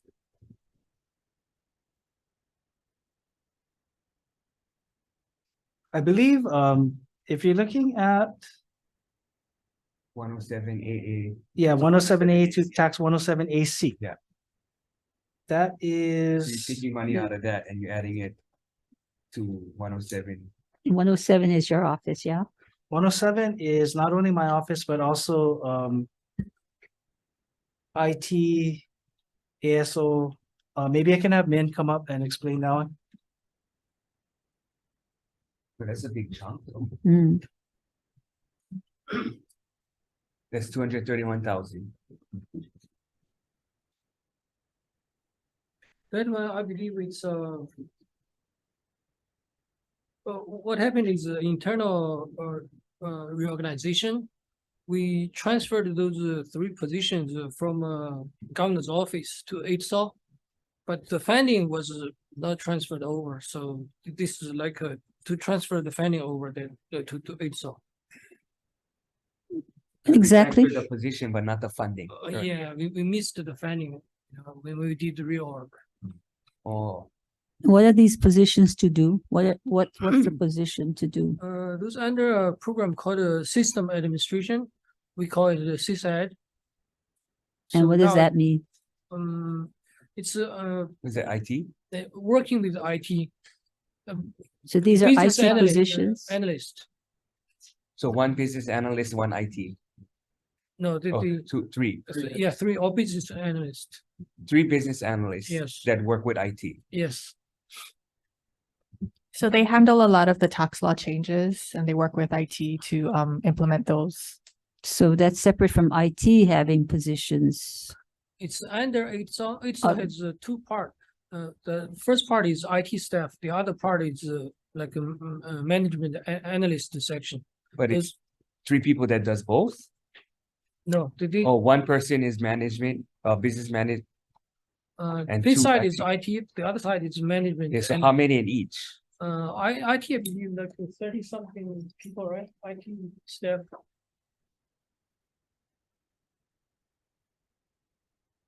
So we have a total of 16 business analyst positions who are in charge of making sure that, the legislative rules get properly input into our system.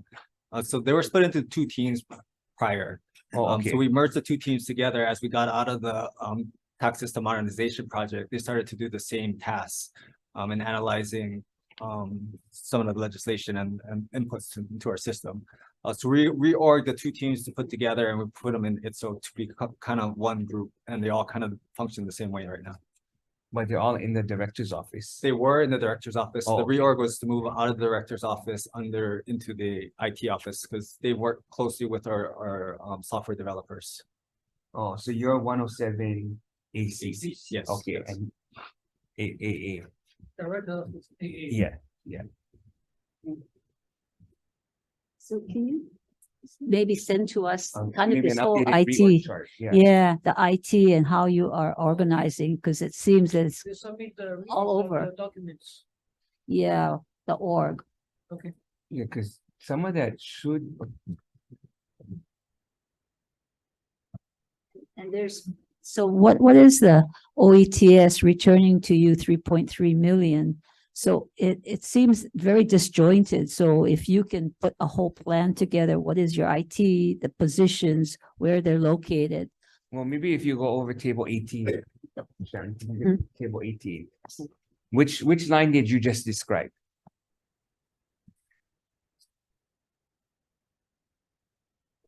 Okay, table 18, page 134. Yeah. this one. You see it. Page 134.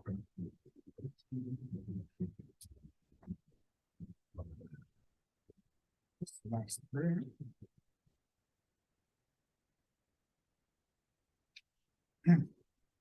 Or is it not part of here and you have to? Look at amend the this? third one. Yeah. See those three positions? 107 AC and AD. Okay, Originally, that one was from BA, then transferred to director's office to AA, then transferred again from AA to AC, which is HSO. This the one. so Yeah. they have it like this, but I think what she wants to see is, don't we have the chart? Yeah. Yeah, it's table 18. Oh, no, that's just the, Oh, this one. that's not the chart. The org chart. That's just organizational. Oh, I'm change. sorry, Chair. And it's the fifth one. If you look at the fifth one. transfer out funds. Oh, okay. Yeah, Yeah, I'm that sorry. makes sense. So Fanny was not transferred out in the last legislative session. That's why. So the positions Positions is transferred, but not the money. Yeah, the Fanny was missed. Yeah. Don't they have an org chart somehow? Okay, maybe you can just send an updated org chart. Okay. Oh, page 49. Oh, okay, yeah. Is that updated? Yes, That includes what you just described in here. yes, when you're sending an updated contract. Page 49 is Oh, that's sorry. Well, if you have, just. send it. Okay, yeah, just. We'll send one. Okay. Okay, any other questions? Anything for the majority leader? Okay, if not, thank you. Adjourn. You heard what he wanted to hear. You heard the big